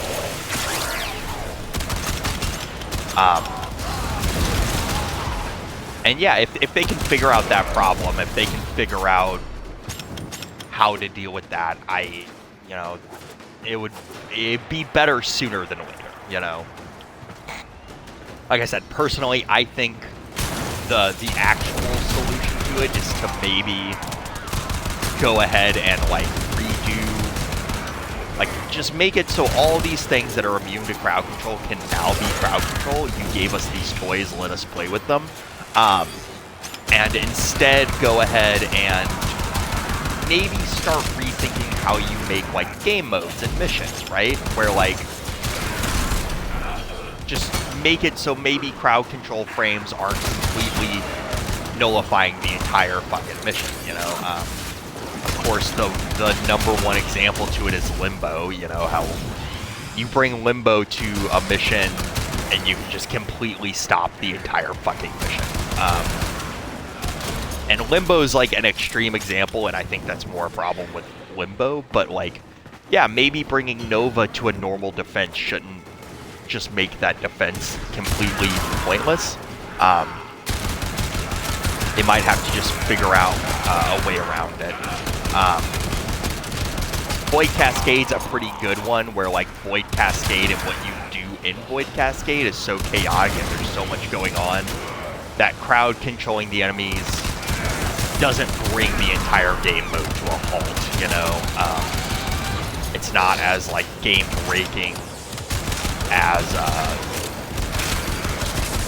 it has been in the past.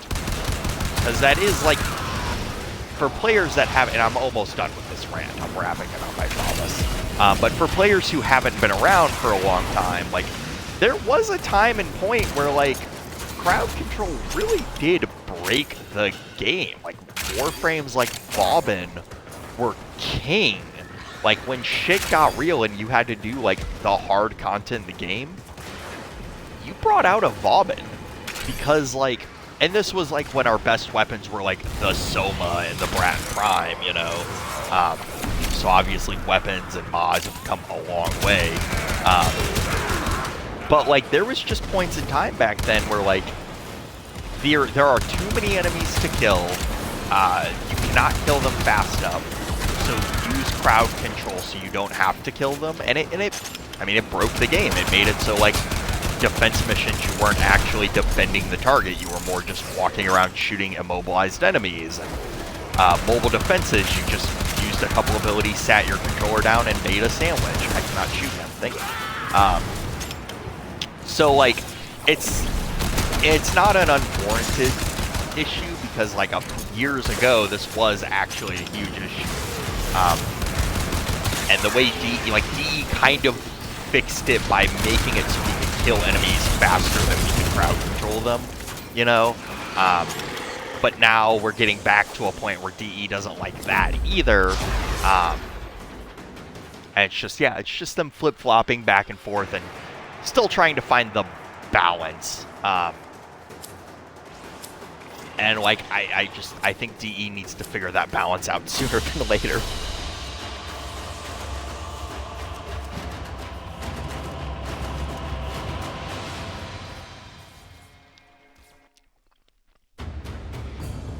Stop my rant to take a drink.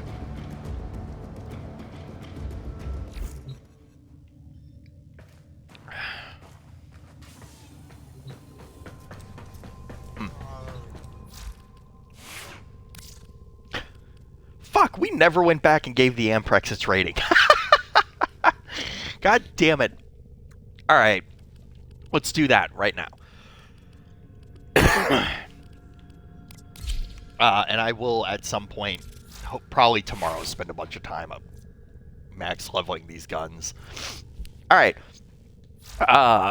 Just to go over the rating system, we will give it a rating in 4 categories. Quality of life, crowd damage, single target damage, fun, and at the end give it an overall grade. The Amprex, for quality of life, I'm going to give it an A. It is a chain lightning gun. You hit one enemy, it's going to chain to a bunch of other enemies.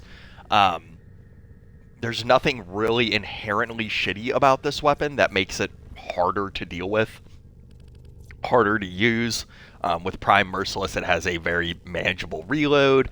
It's not a hard weapon to get.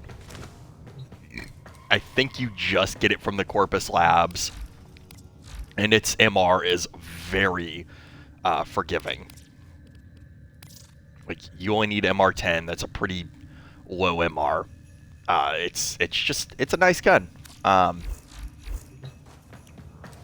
That being said, crowd control, I'm gonna give it a B. It's not like instantly wiping out crowds like the higher end hitters, the Kuvazar, the Kuva Brahma, the Archiplasmor. It's not just instantly wiping them out in one shot, but it does like CC them. You know, it does stun them, and then it does, you know, whittle away whole crowd's health all at the same time, which is really nice. Unfortunately, you know, it's not as good as just killing them all in one shot with the Zara Brahma, but oh well. Single target damage, I'm going to give it a C. It's not awful, but it's definitely not good at it, you know? This weapon is definitely meant to kill all of the fodder enemies, which is why it's, like I said, it's recommended you aim at the hard-to-kill enemy, and let the chain lightning deal with the fodder enemies while you try to headshot down the hard-to-kill targets.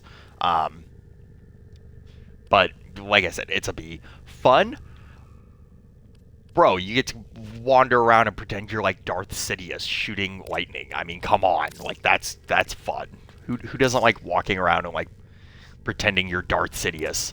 Just walk into a room, yell, "I am the Senate," and then mow everything down with chain lightning, and tell me you do not have a smile on your face as you do it. Bonus points if you dress up in the Harrow, Grenier-themed Harrow outfit, and, like, you have the hood on and everything. What is that fucking outfit called? Oh yeah, the Harrow Grax skin. Like bonus points if you walk around in the Harrow Grax skin doing it. So yeah, let me just go back to fixing my. There we go. Yeah, I'm gonna give it an A in fun, just because shooting chain lightning and pretending you're Darth Sidious is cool. maybe I'm just a nerd. Let's see. All right, back to the Argonac and my complete competence. Yep.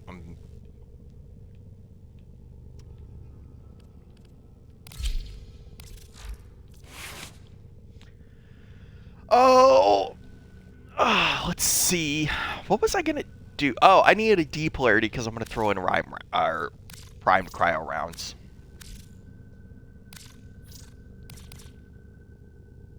I'm gonna get rid of that before I do it. You know what really sucks? I still can't throw in prime cryo rounds. Fuck.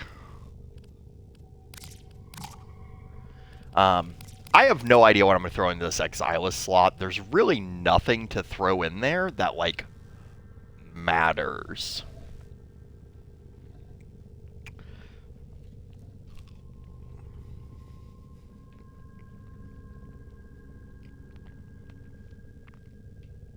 Yeah, there's kind of just nothing that matters here. I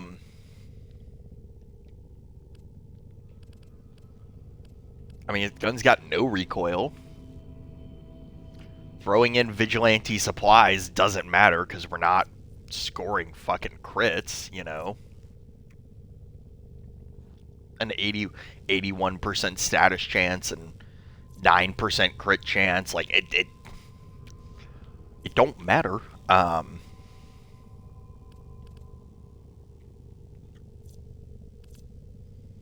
Yeah, like I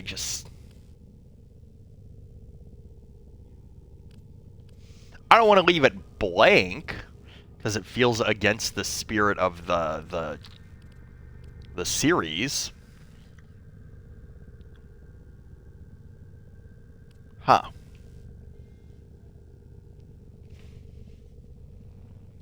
Oh, apologies, 1 second.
All right, I apologize. That was somebody calling me, and I had to take that call. All right. That completely derailed all fucking train of thoughts. I think we were going with, like, trying to figure out what the fuck to put on this weapon.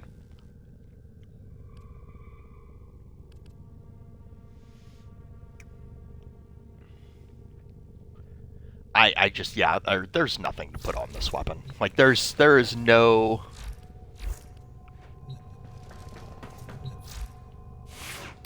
Let me just real quick. Yeah, if energizing shot, I mean, I might put energizing shot there, but it's secondary only. That's kind of what I was double checking. Huh. Huh, huh, huh. Well, if you guys can come up with anything, we're gonna just throw it there. Let me know. I don't think I'm gonna put anything there, just because there's nothing to put there. I guess we could put guided ordnance.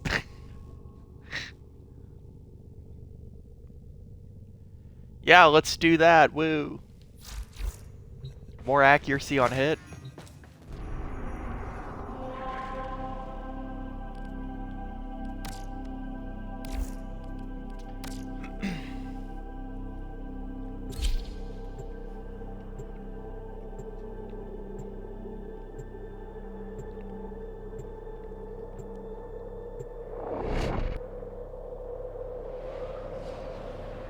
Does look like today will be a short stream. We're going to end it after we do the Argonaut.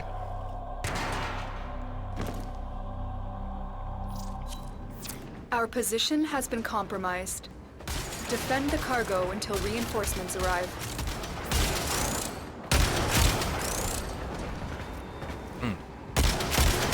Honestly, so far, I don't know what it is about the Argonaut, but I like... maybe it's just the sound. But it is, like, it's the sound, it's the look. Visually, it's a very appealing gun to use. I don't know how much that's going to affect the ranking. Probably not a lot. And there goes We are me, readying reinforcements. my controller drift. Keep fighting, Throwing me into a Tenno. wall again.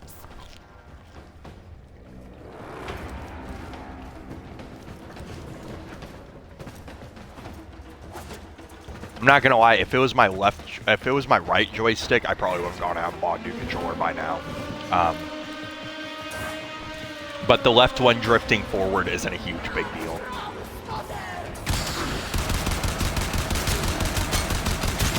Oh, I have fucked up my elements without paying attention.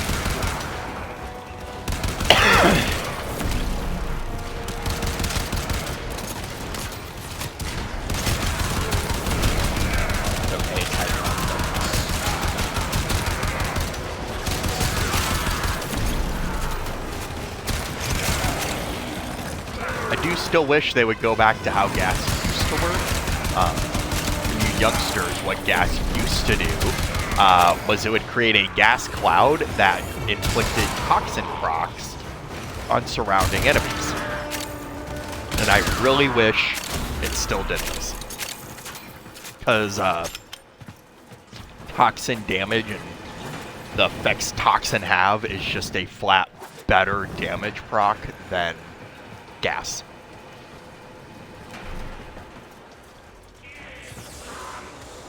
Or simply make it so gas deals damage through enemy shields and has a better damage over time effect than what it currently does. And that would work too. Because at current, I think as soon as enemies leave the gas cloud, they stop taking damage.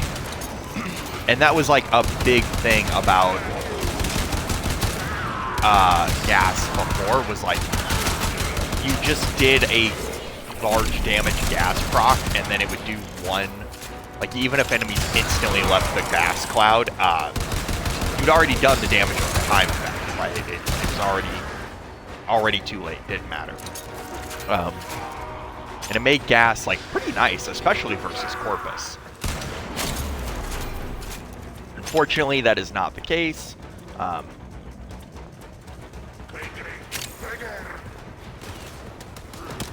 we are all sad because of that.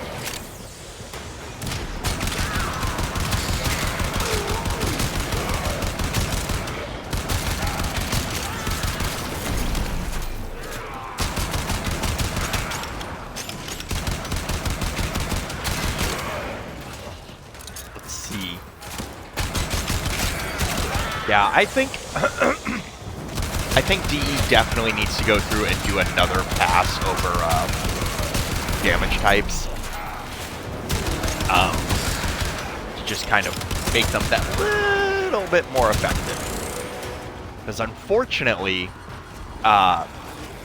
if an enemy doesn't have, like if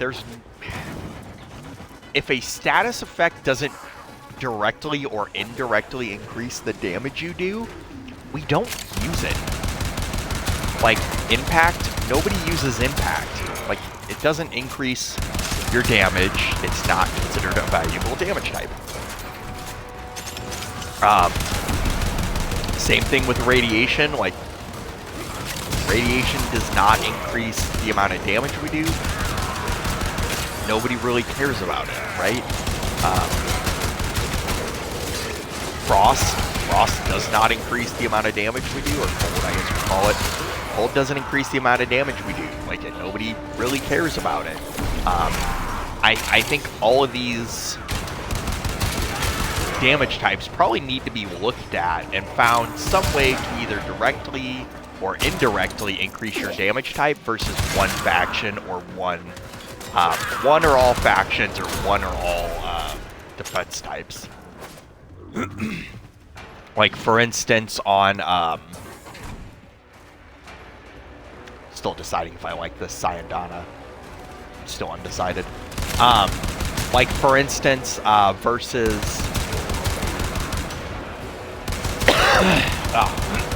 sorry. Like puncture.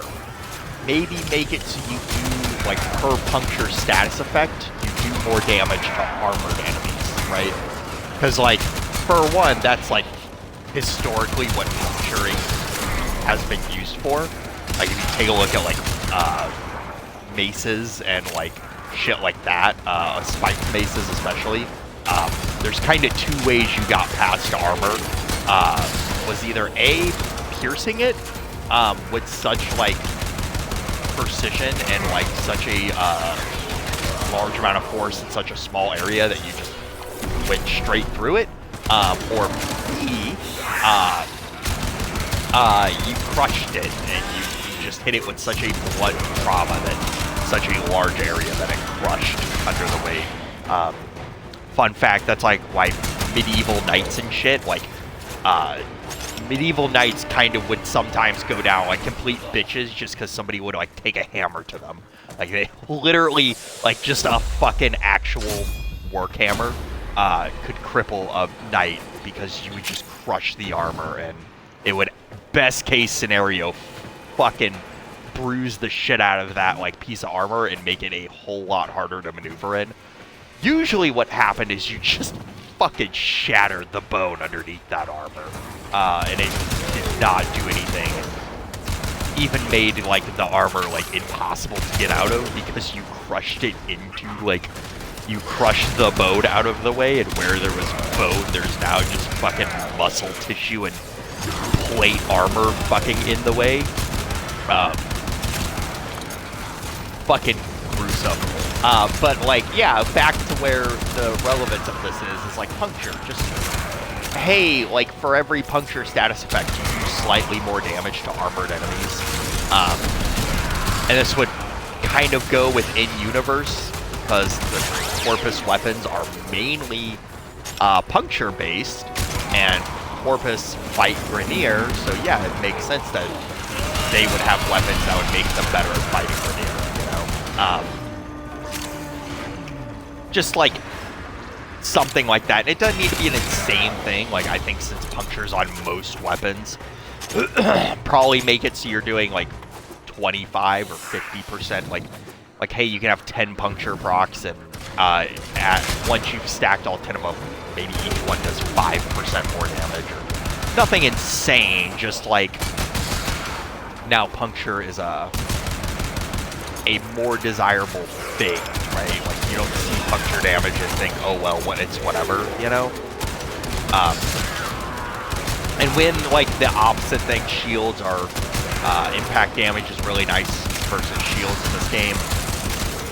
So just the same thing. Impact procs, like, do slightly more damage to shields. as well as keeping its original thing of right now of impact procs will make it so that you make enemies can be mercy killed a lot quicker and a lot easier. Just something like that. Slash is already amazing. Don't touch Slash. Something like Cold. Cold could honestly, they could make Cold really interesting and have a lot of like synergy with melee. Because when I think Cold damage, I'm thinking like Mortal Kombat. Like I am thinking like Sub-Zero freezing somebody and then shattering them with like with like his glass hammer and shit like that. So maybe that's where we go with this. Like, hey, for every hold proc applied to an enemy, they take more melee damage. This would be really interesting because, one, it might actually end up, for at least melee users, completely dismantling the viral meta depending on how they do it.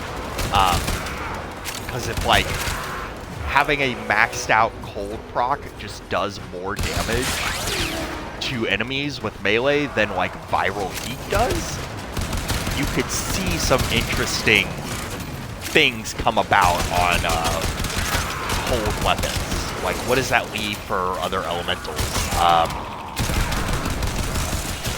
Corrosive. So that would be like, you would probably see a lot of corrosive cold melee weapons if they did that. Or a lot of like corrosive cold primers, or viral, corrosive cold primers, and then you have viral as your actual melee. I think that would be like actually pretty interesting. As well as like, hey, you get enough cold procs on an enemy, you can freeze them solid. Like that would also be the indicators. Like each viral proc, you know, like let's say you need 10 of them. Each viral proc makes an enemy 10% slower, and then on the 10th one, they're frozen solid. That could be pretty cool. Like that could be a really interesting way of making cold like into the meta of the game and give it like a place. I think electricity procs are actually fine where they are. We just need to scale their damage up higher. Because like bouncing, like doing damage to enemies in a small radius of each other continually, and like also crowd controlling those enemies is nice. But I think the damage those procs do need to go way the fuck up. Not saying comparable to Slash, but like maybe comparable to Toxin. Yeah, I think comparable to Toxin is probably where electric procs would need to be.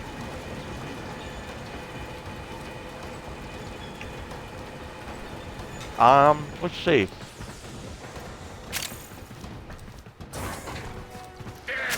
Radiation, I don't really know how to fix radiation. Without kind of turning it into something that already exists at the same time. Because, like, it's just, I don't really know what to do with radiation. Making enemies attack each other probably isn't great.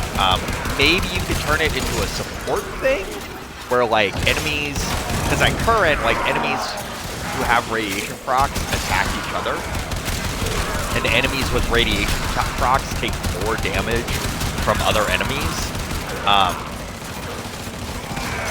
So there might be a thing to do where, like, alright, enemies who have radiation procs take more damage from other sources, right? Like, and just that way you could radiation proc a bunch of enemies and then swap to something else, essentially, to give radiation proc to give more damage because they're irradiated, right? It's kind of a little convoluted, but I do see, like, another way of, like, priming enemies, essentially. So, hey, that weapon that has... And that would also probably be a thing, is, like, weapons that have radiation damage don't really benefit from this. But, like, weapons that don't have radiation damage, so your teammates would probably benefit from this, or if you could find a way to apply a radiation procs to a large AoE, that would probably work best. But we're back to the Argonaut. Enough of my insane ramblings about metas that will never be. Fuck, I'm gonna put another fucking form on this thing.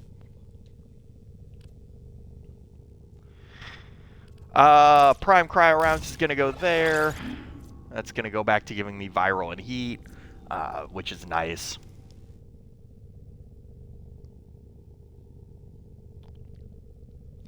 Let's see.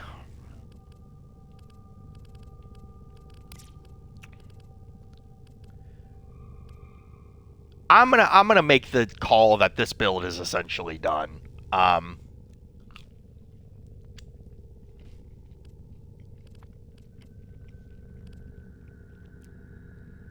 Like I said, there's just no... Guided Ordnance maybe could go in here, but, like, who cares? That's all I got for this one, is who cares? So we're going to go to Hydron. We're going to finish this one last level on it, do our daily, the normal Steel Path run, and, yeah.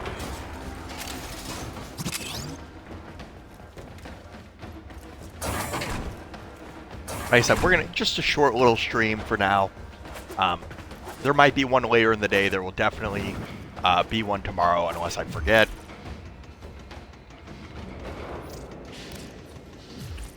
But, oh well.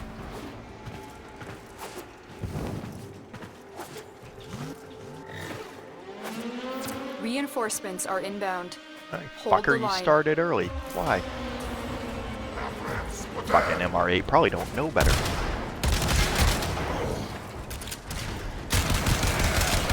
I am not looking forward to any semi-auto weapon. Like, pistols have a lot of semi-auto. Pistols have a lot of semi-auto weapons in them. I'm just not looking forward to it.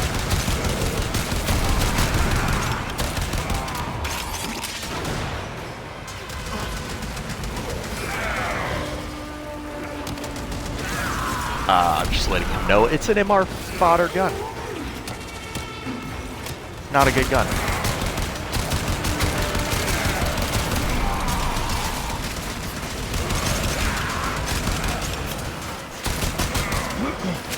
Look at this bobbing giving the good suck to all these Grenier.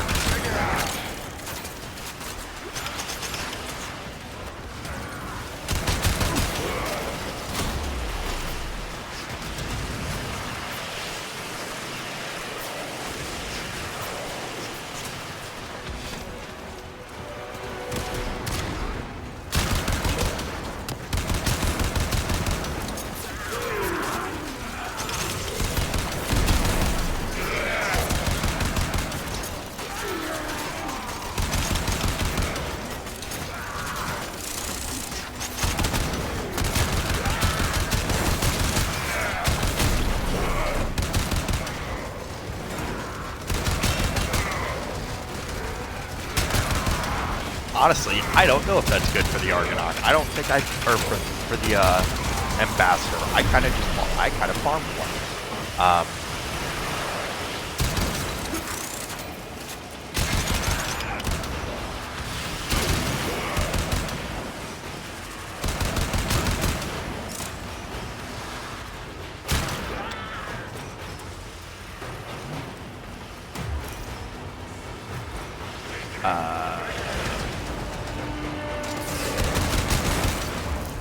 Adaro, the best mission to get a Kuvalich, Adaro Sedna or Cassini Satyr?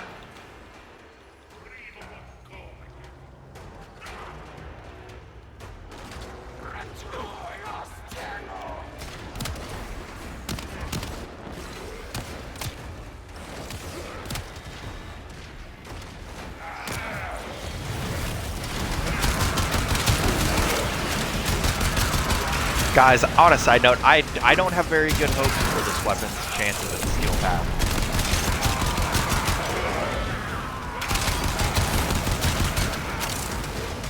I think it's going to be rough.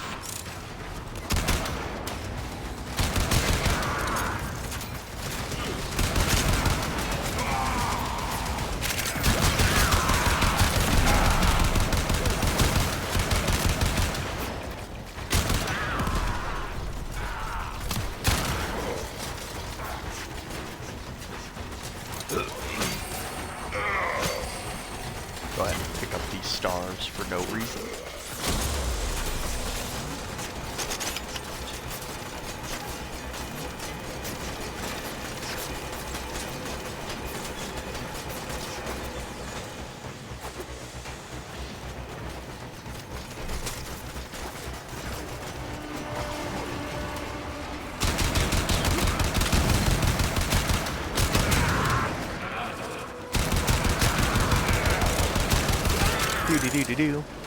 You know what? If they made that change to cold, that would make running a Taxon's weapon fucking awesome on all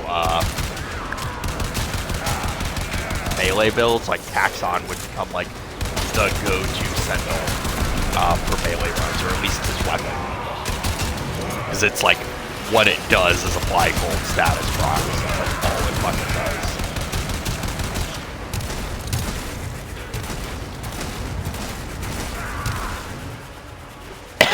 I say that like that's what they're fucking doing, you know, like now like I'm predicting the meta. They're probably not. Like they are probably never going to touch damage ever again. I'd be very surprised. Oh, I know where these enemies are. Fuck.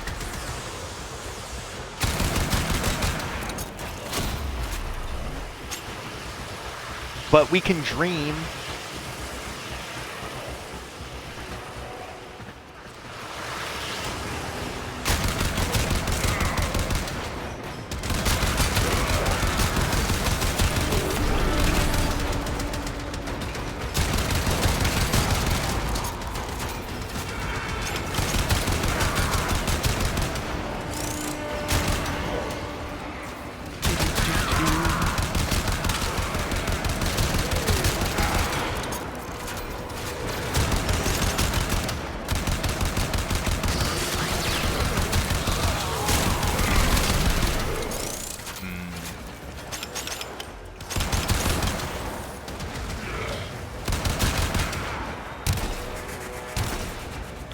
I do feel for anyone that can die on Hydron.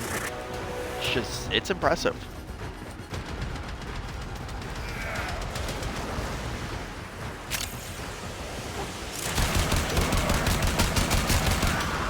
This is when I end up finding a way to fucking drop dead at Hydron. Oh, there he is.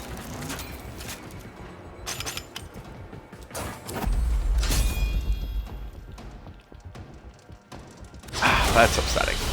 Bastards. Very impressive, Tenno. You held them all back. Time to get out of here.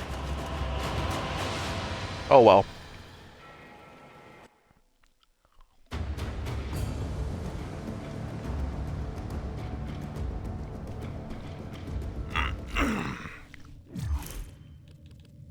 We're gonna get out of here and we're gonna go take a look at this weapon in the normal hunting grounds.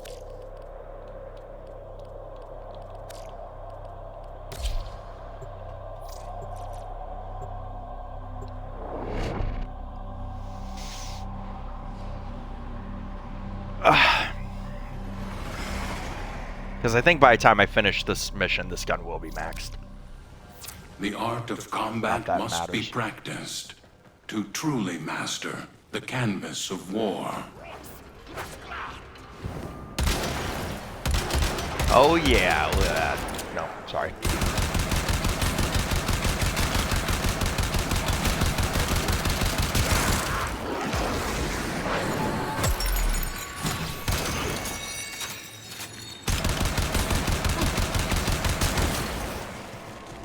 Not doing terrible. I feel like this is definitely going to be one where I'm going to slog through this.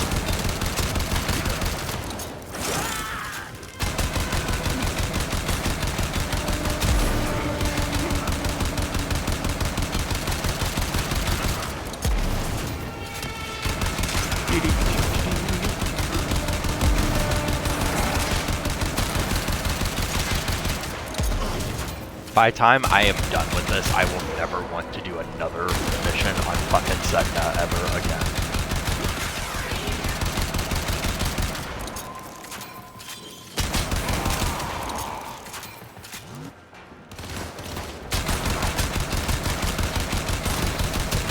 This gun does kill too slow for me to build up enough damage to really get my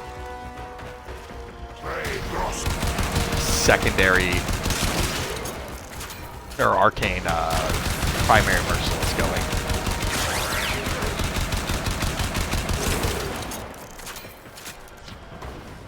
Which is an unfortunate issue.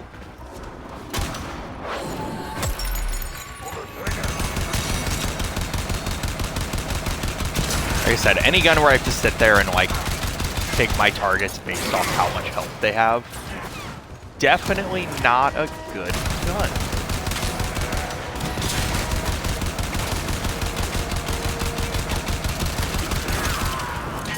Unfortunately, the Argonaut is another MR Potter.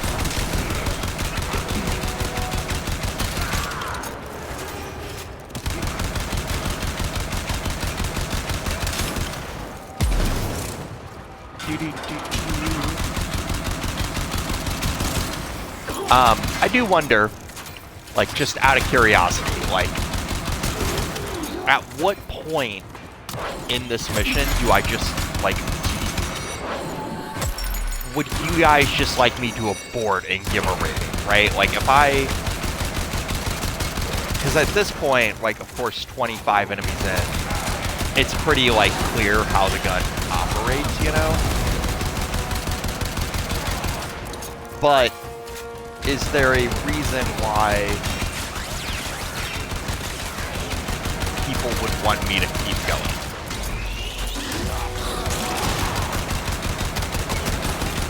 That's kind of where I'm left with this, right? Like, if all I'm doing is sitting here and shooting something a bunch, is there something else? Like, I don't know. I could go either way. But yeah, let me know what all of the one of you know. Hopefully I could stop using that joke soon. I don't think so.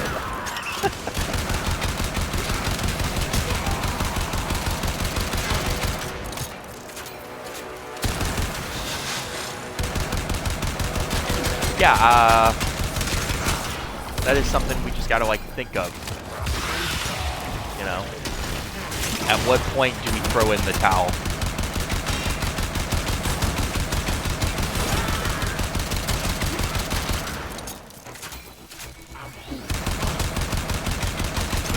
Probably something I'll think about between now and next stream.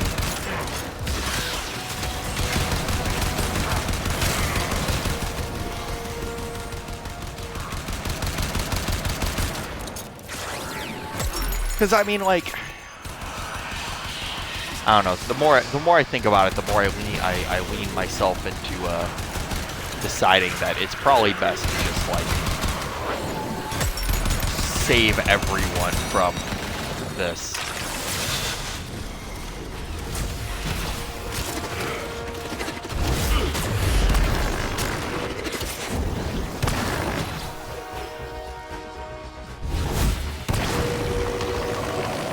I'm going to die. Yep.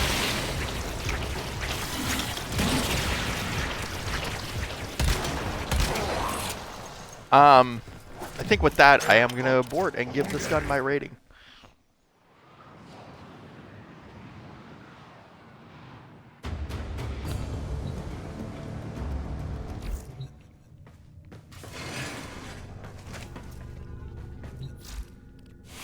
All right. So, with all that being done, let's talk about the Argonaut. And unfortunately, it does look like a cool, futuristic-y weapon for killing, and, like, just really looks great in the Grenier kind of pantheon of weapons, I guess we'll call it, it's a bad gun. I mean, like, unfortunately, it is just a bad gun. I don't really... There's kind of no saving it. Maybe there's a Riven out there, I'm sure. But I don't like Rivens. I don't like using Rivens. But yeah, I just... It's not good. Quality of life, it's very... As far as I can tell, I don't actually know how you get the Argonaut. I think you just buy it? Maybe? How do you get the Argonaut? Let's find out.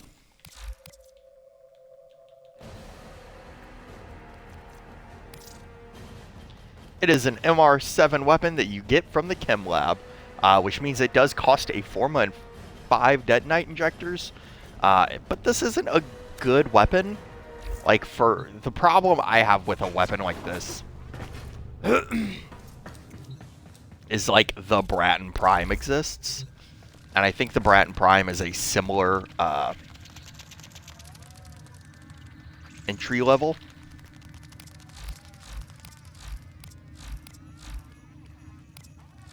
Let's see. Yeah, MR8 and, like, just... It's MR8 and it's just all around a better gun. We'll talk about the Bratton Prime very soon. But yeah, I just... Argonaut's not great, guys. I'm gonna give it a B in terms of quality of life, because there's nothing really... Once again, nothing shooting itself in the foot, but it's nothing really standing out, making the game easier or anything like that. Crowd control and single target damage, it's going to get a D. In fact, I'm going to say it gets an F in fucking crowd control. Fun. I think the gun looks cool, and from a fashion standpoint, if you're going to pick a Grineer weapon to kind of show off a Grineer-themed frame with, I think the Argonaut is probably the best choice. I think it sounds cool, but unfortunately, other than that, it's just a junk whatever weapon. It gets a D rating overall. It is MR fodder. It's going in the trash. The next weapon, though, will be something slightly more interesting to talk about, and we're gonna get to it next time. The Astilla Prime. My memory of this is underwhelming weapon, but not terrible. So we'll see if that holds up. We'll see if after a proper build, this weapon has some redeeming qualities. But yeah. Oh, and fuck it, I'm gonna be using Gara while I use it. Bro, look at that. We're gonna copy my frame's colors. Look at that. The color's fucking awesome. That was, bro. It's getting an A. It's getting an A rank just because of that. Look at that fucking. Look at that. That's the whole review. A. S tier. S tier. Its fashion is so great. It breaks the game. D, please nerf. Onto the Attica. I'm joking. That was fucking stupid bit. Fucking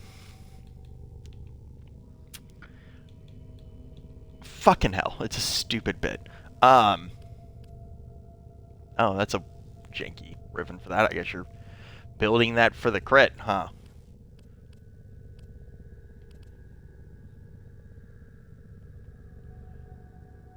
Enemies... I didn't even know that was a mod that existed for the Argonaut. Our enemies are revealed by punch through. What does that even mean?